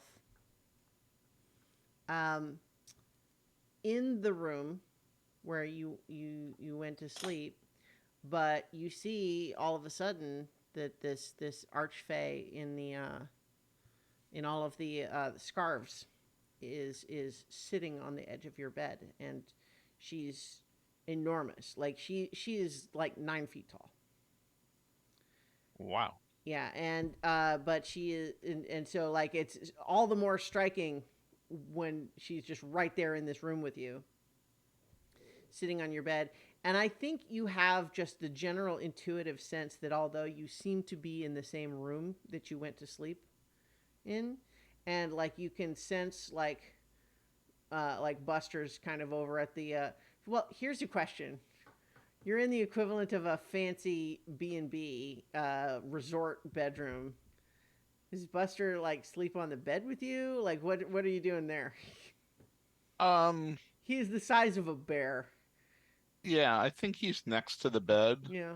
and that I would like be sleeping up against him, Yeah. but on I, the bed. I think it's this sort of thing like where twice a night you kind of you wake up to him sort of trying to crawl up on top of the bed with you, and it's just not going to work. Yeah. Mm-hmm. You have to say no, settle down, stay down Yep. there. Um but I think so you sense that he's down there too, but like you have just kind of an intuitive sense that you believe that you are currently dreaming, and that's she is visiting you in a dream. This is not real. and Okay.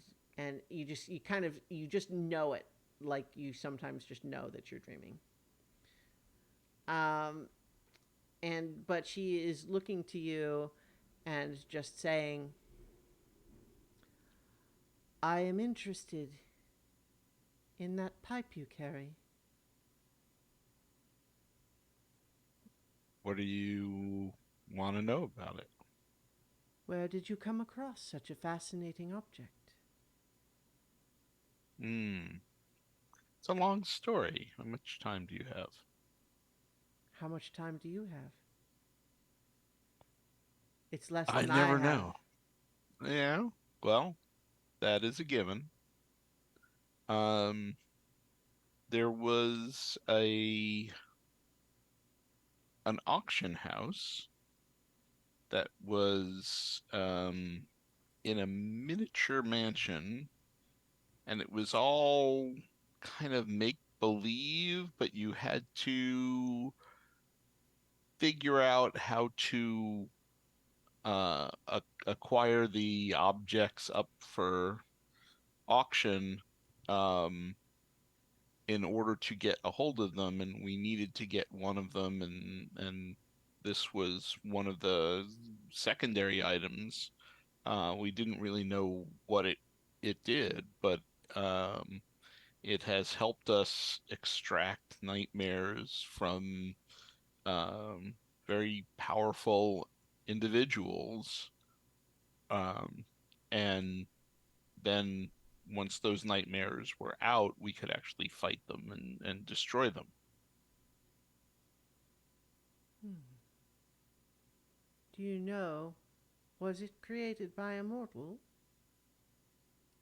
Um, the auction house miniature building and the other items, I think that we found were created by a mortal, but I'm not positive. Just your understanding up to this point is that Rupino created them. Yeah. Yeah. Um, so do you share the name or anything like that? She just asked I specifically if it I was immortal, so yeah, I I'm said, yeah, I think it was immortal. okay. Uh, I'm just saying that like if you're wanting to withhold details, that's what I'm just trying to get a sense of. Um, Not so much. It's just that like he's kind of being literal Mm-hmm. at the moment, but yeah, I think about it for a second, and yeah, that particular mortal is named uh Rupino. I mean, if you want to know. Ah, He one of the six. yeah.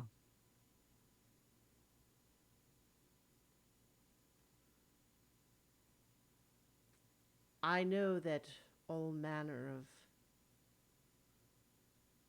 profane and ingenious contraptions have been created by that particular mortal. Yeah, uh including one that could have possibly destroyed somewhere between 60 and 80% of the prime material plane, Hmm. which we deactivated. Um, so it will be years at the very least before that could be a threat to anyone. Hmm.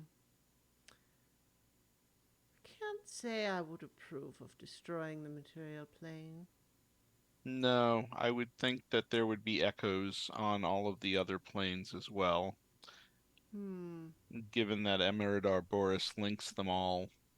You something that vast and powerful and explosive, I would assume would be able to carry over into the other planes. You and your friends have entangled yourselves quite severely in the workings of entities much larger than you. Yes, we have. We have uh, kind of fallen into this position, and so far, um, we have overcome just about everything that's been thrown at us. Um, and we continue to get more powerful, and as we do, our hearts still remain uh, connected to this cause of protecting people. I do hope that remains true. Where you're going, it is a concern. I can understand that. Will have many tests before we rest. We have seen many travel to the moon-shaded sea and lose themselves to the Lady Despair or the Abyss. I hope that with our favor, you will find that you are not lost, and perhaps you will even recover the item you seek. That is our hope as well. It would be a story we have not heard before, and this is something we prize. Well, if we are successful, we shall return and tell you the tale. Before all of you go,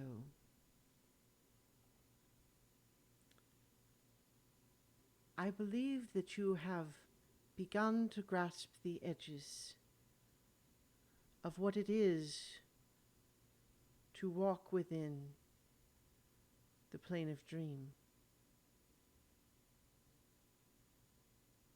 You will become more accustomed to it, I think. I will not accompany you to the moon-shaded sea. But when you touch the plane of dream, I will be watching.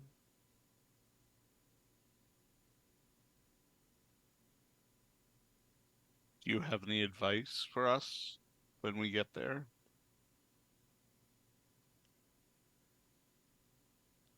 Advice, such as you understand it, would not serve you in the plane of dream. For just as you know now that you are in a dream, because I willed it so, it takes great skill and practice and effort to know that you are in a dream when you are in a normal one. This is the nature of traveling to the plane of dream as well. Whether you are simply visiting in your slumber or actually visiting it physically, you do not know you are there unless you have the skill. Advice will not serve you if you do not know where you are. But what I can offer you is that when you are awake, question yourself. Make it a routine to ask yourself if you are dreaming. If it becomes so ordinary to you, to wonder, to doubt, only then do you have the possibility of asking yourself if you are dreaming and realizing that the answer is yes.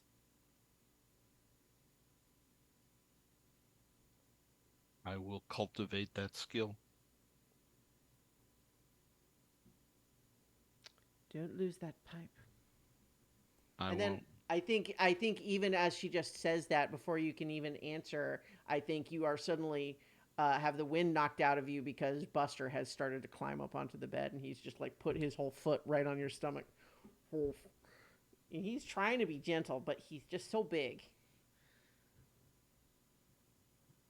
I roll off the bed and start scratching him on his neck. Yeah, but yes, the Princess of Dream is gone. All right. All right. So yes, you can certainly go back to sleep if that is what you would want to do, because you have not completed a long rest yet. But Okay. but yeah. So is everyone else still researching some more, or like how long would you spend there? Like, because the sun doesn't go down, so it's like, you know, I think eventually entirely I up get to bored you. and wander off. Yeah, I'm not having very much luck this time, so I would probably just follow Carolina or Primrose. Indigo's natural habit is to work until he drops. So I think that's probably going to happen here as well. Okay. Okay. And the one thing he wants to look into next is the fundamental question of Dinethir. What is the Feywild's perspective on Dinethir, if they have any? Yeah. I'll go ahead and I guess make a check. Although I'll let you know this one is a high DC, because it's like literally it's a, you know, it's a magically sealed away city where the only people who had direct knowledge of it were specifically trying to keep that from everybody else. Yeah. Yeah. I don't expect it to be successful. And I don't think there's anything I can do to change the odds. What there might be limited, is all. Yeah. Yeah.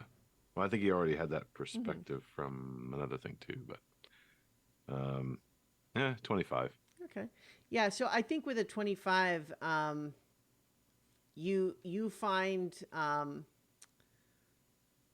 so I think you perhaps remember that there was a song that Carolina had learned some verses to. Remind me, Starla, did you ever get all the verses, or were there still some you were missing? You gave them to me, but the character does not know them until she has need of them.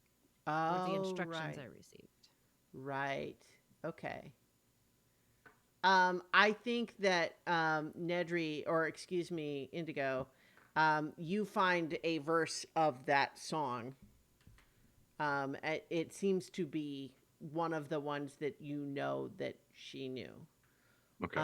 And that it is there. This is all in the context of lost cities, and that the place that came to be known as Dawn's Tier was lost to an unknown magical calamity.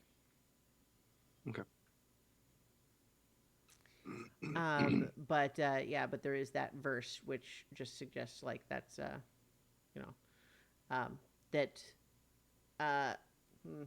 see, like I want to honor the 25, but I'm just thinking that like that this is very specialized knowledge that is explicitly. I mean, the 25 can be discovering that they really don't know that much about it. So I guess that's what I would first, say is that like that they don't have any more information than that. Okay. So I think so you're continuing to research there. So did Nightshade and Primrose go out looking for clubs or what? A Feywild club? Oh yeah, that doesn't seem like a bad idea at all. Probably yes. That's exactly what we would do. Well, so here's the thing is that you do, of course, have someone on standby to guide you or help you with whatever, but you can also just walk around and look if you want. That seems to be like Primrose's motif anyway, so like discovering as you wander. Yeah. It has served me well in the past. Sure. I'm trying to think. Do you want to try to pitch me on some skill to try to use to find a cool place? Some party hangout? Well, I do have Fey a rave? plus 10 to perception, so I think I would be looking for the sound of music. Yeah, yeah, Or people singing and Mhm. clapping along, having a good time, that kind sure. of thing. Yeah. I'm okay. proficient in that, so I could help and Yeah. give you advantage. If you're both listening. Yeah. Mm-hmm. Okay.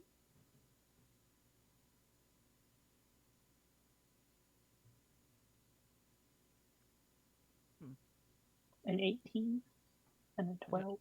Okay. Yeah, I'm not sure. An 18 and a 12. Okay. Yeah, I don't have Yes. the log up, so you have to tell me the number. Yeah. So I think with an 18, yeah. So you definitely hear music in the air here and there, and whether it's just someone who's playing an exquisite, violin solo somewhere, or you hear people just kind of like a small group that maybe is kind of just noodling around, in some sort of informal um, fade jam. But I think that as you are like listening for more, you do at one point hear kind of in the distance a little bit of a The ears perk up. yeah. This is going to be fun. And I grabs a Nightshade's hand and run in that direction. Okay. Yeah. So I think so. Yeah, I think you are hurrying in that direction. You're following the sound of the music. I think that I'm going to require, like you're following to the point where the music is louder, but you're still not entirely sure what you're looking for or where. Like you've gotten closer, but you get the feeling that if this place has an entrance, it must be some kind of a secret.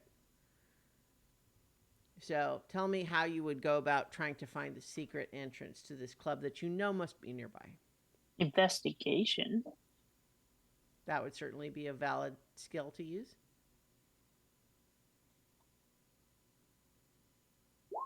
16. I didn't mean to roll that, but I was actually thinking insight might be kind of helpful because I know places like these and I know people that create places like these. I'm very familiar with them. It's part Yeah. of my background. So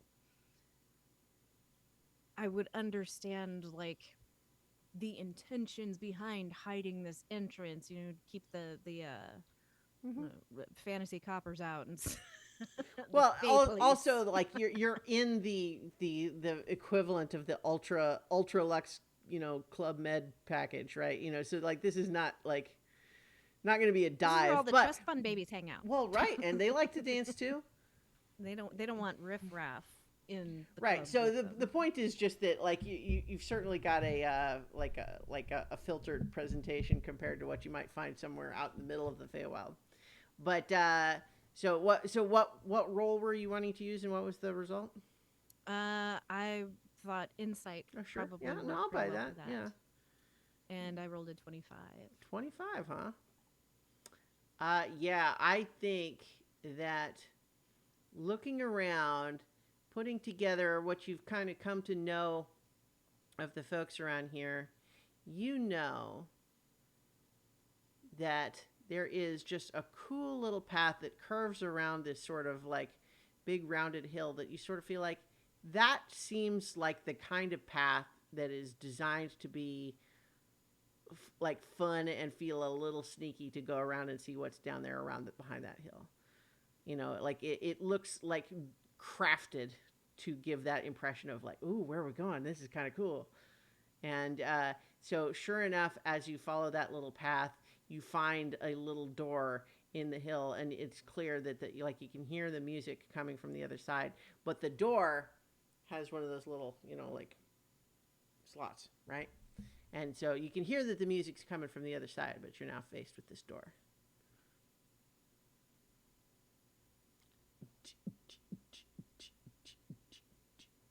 Probably knock in time with the music. Yeah? Knock, knock, knock, knock. All right, and so the door slides open, and you see it takes you a moment to register what you see, because you see sort of a very kind of like rodent like humanoid face, but also it's upside down, right? So like through the slot you're seeing upside down this sort of very pointy like were rodent sort of face. And what they say is, "What's the password?"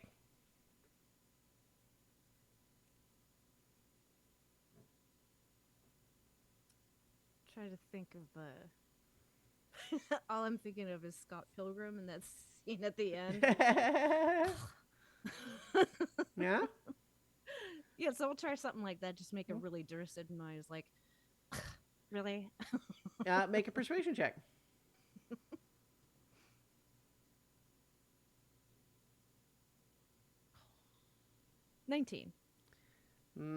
It I rolled over from a 14. I'm kind of pissed. Yeah, so I think the eyes narrow a little bit, and is like, yeah, but I don't know. Like, I haven't seen the two of you around here before. Well, we're prestigious guests. Don't you even know us? Make an intimidation check. Not fully lying. No, this is intimidation, not deception. It's not a Damn, lie. that was- You're trying that to was like not- imply that he's the one that's wrong for you, for doubting you and questioning you. Yeah, that's an 11. That was not good. Okay. He says, "Listen, you know how many famous and fancy people come through here? Prestigious.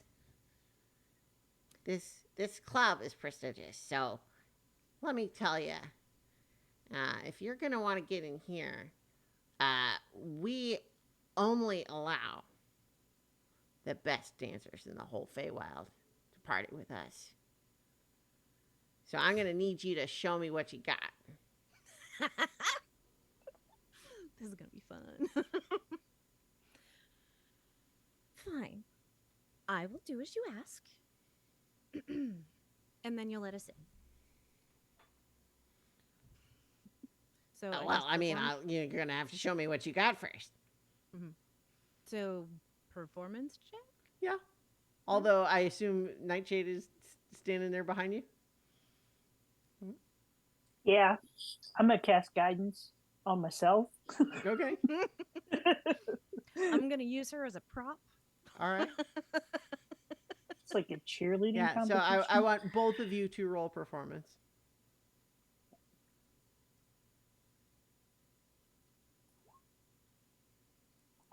That would be a 24.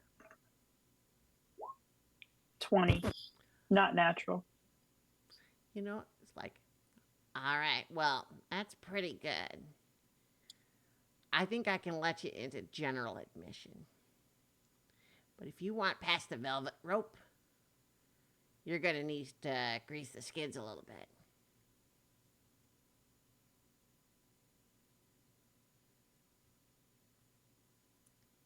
Well, that's a fine way to say thank you for getting rid of all the fungus, but okay.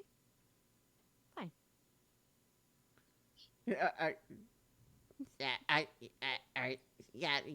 You're not taking my meaning, I guess? Or you're just trying to imply that killing fungus makes you cool and therefore privileged? No, I said fine. It's fine. Let's see. Trying to think if I had anything else that might be of value. Outside of just money. But man, do have some money, so. Well, you guys also bought all of those things specifically to use as gifts I in the Feywild. Didn't. I wasn't I there. will Oh, that's give right. I will give him a beating clockwork heart. Ooh, okay, yeah. All right, yeah. Make a persuasion check with advantage. Okay.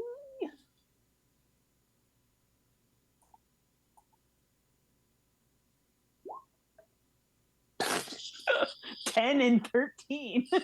You know what? Like, I think that like but you're also giving this like as a gift, and he takes that, and for a second, if has everyone seen Eurotrip? There's a great bit where they end up in actually like a part of Eastern Europe where right. it's kind of sketchy, and they're really scared at first until they realize that the amount of American money that they still have on them, it just goes incredibly far there. So there's a bit where like they're walking into this really fancy hotel, and they tip this the guy who's showing them around a nickel, and he holds it up, a nickel. And he turns around to the manager of the hotel and slaps him and says, "I buy my own hotel." That one is Anyway, great. I do yes. like that scene. So you don't get that, but you see this beating clockwork heart, and it's like, all right, well, back away from the door. And you do. So the door opens, and then you see that hanging upside down from just like almost like a little trapeze or something. Like it's this little perch, but he's hanging from it upside down. He's like a bat, and his head is disproportionately enormous to be almost like humanoid size, but the rest of his body is actually very small.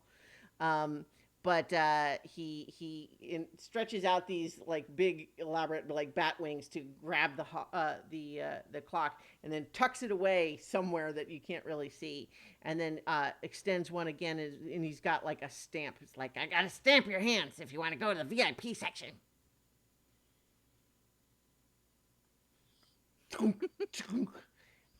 And you now have a stamp that is basically like, it's a little crescent moon and 3 stars, but it actually glows on your hand. Nice. Yeah, and I don't mean glow like just generically glow in the dark. I mean like it gives off light. Nice. This is gonna be awesome. Mm-hmm.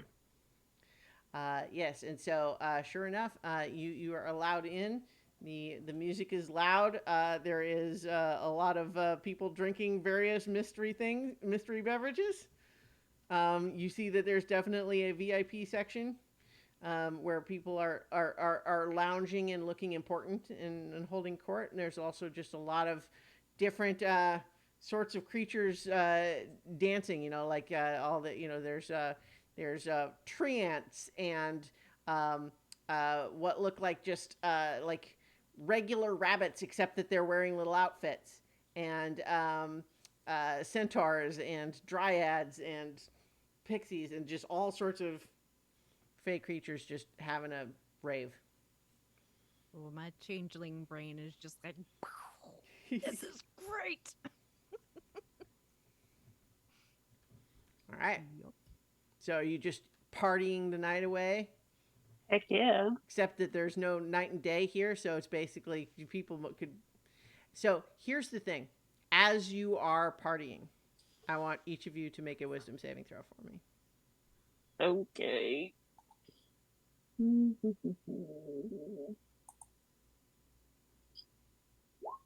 22.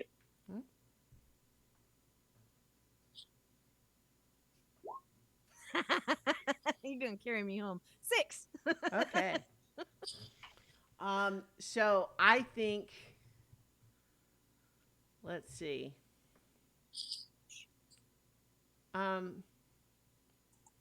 I think what it comes down to is that you at some point, Nightshade, recognize that you have been here a long time. Like it's sort of you've been having a great time, but you sort of realize like, I think we've been in here in this club for 10 hours.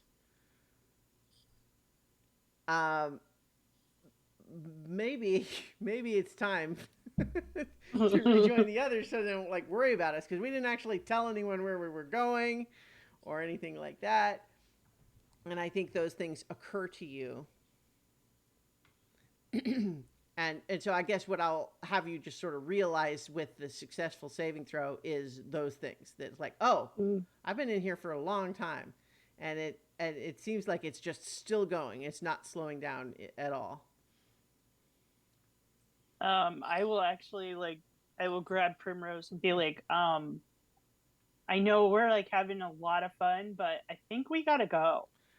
So Primrose, I don't want to presume player knowledge necessarily, but I'm imagining a specific kind of situation where you have a 22-year-old perhaps, relatively new and still in love with the idea of going to dance clubs all the time, and you've had 3 drinks and you're having a great time and you've only been here for an hour and now your friend wants to leave already. We have to. We just got here. No, we've been here for hours and hours and hours. No, I don't believe it. It's There's true. No way. Look at my eye makeup. It always looks like that. So, Oh. short version here is Primrose, you don't want to leave. We have to. We've got so many things to do. We'll do them tomorrow. This is fun.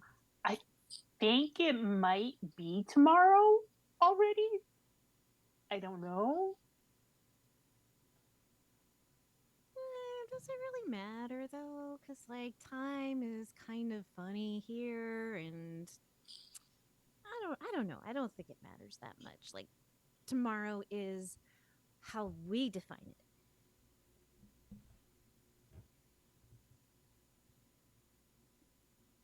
I don't think that's true. I mean, I'm having so much fun with you, and I wish that we could just stay here forever, but we can't. But I'm not even tired. I think you are, but that could just be lies. I don't know. I think you're more tired than you feel. I mean, you get a couple drinks in you, and it feels like you're not tired, but you totally are. And then you're sitting down to use the bathroom, and you're like, oh my God, I'm going to the bathroom right now. I think that's going to happen to you.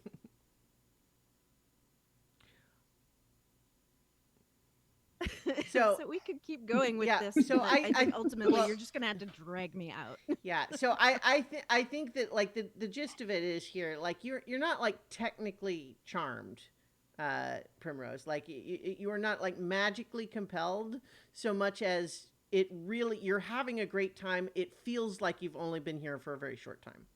That's essentially the issue, is like you found this great place, you just got here and she wants to leave already. That's what it feels like. It's not that you're charmed, it's just like, this place is great, we just got here. That's kind of what it is. So, like, I will allow you to decide what would persuade your character, is the point. Well, she wouldn't stay if The problem is she can't really prove how long it's been. right. It- Well, it's a if she relative just- perception of time. Is yeah, I issue. think if Nightshade was like, "Look, I'm leaving," Primrose Mhm. would not let her go by herself. Like Okay. she wouldn't. Mhm. Sure.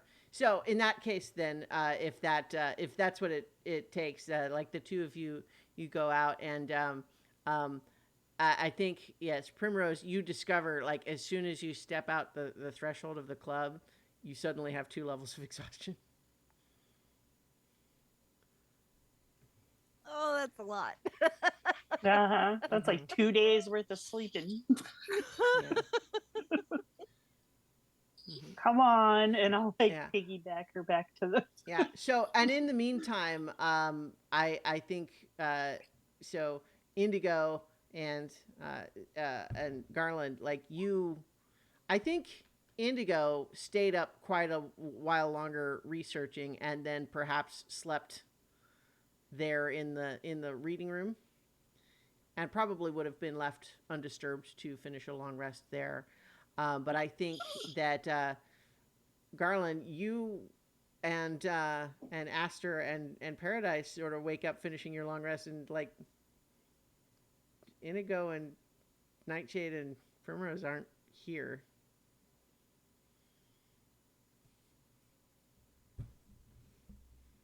So up to you to decide how to proceed here. Did they leave a note? Did they? It doesn't seem like they did. Oh, crap. They didn't ever even you come knew is back from that the they were- library, as far as you know. we were going to the reading room. That's all you knew.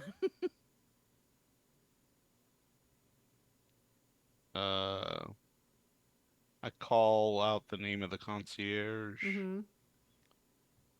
Yeah? Do you remember it? No. Favriel. But he appears and says, "Hello, at your service." Several, do you know where my friends are? Well, of course. Could you please tell me if they're safe or on their way back here, as it seems like they didn't get to sleep last night? Your small friend Indigo has managed to find himself quite a comfortable little pillow within a book. It seemed like he was just too adorable to disturb. Your friends Primrose and Nightshade found themselves at quite a swinging party, and they enjoyed themselves quite thoroughly. I'm sure they'll be along shortly, although I cannot say that they will be rested when they arrive. All right. And the other Yeah. two are So they I think what we will actually, just as we kind of approach the end of our session for tonight, we'll have just Nedry eventually waking up and wandering back to the village here, or the villa here, and then we get Primrose and Nightshade doing the walk of shame essentially. I think Primrose would have her arm around Nightshade's shoulder and just like spewing the occasional curse word in another language, like ones that she heard Nightshade say probably. Did we both get exhaustion or just No, Primrose? because Okay. you basically the saving the save station Okay. spares you that. But in any case, I think we will as our group reunites and starts to think about what they might be doing next. We will find out what happens next for the Pocket Protectors when we return next week for more adventure on so many levels. So many many levels. levels. All right.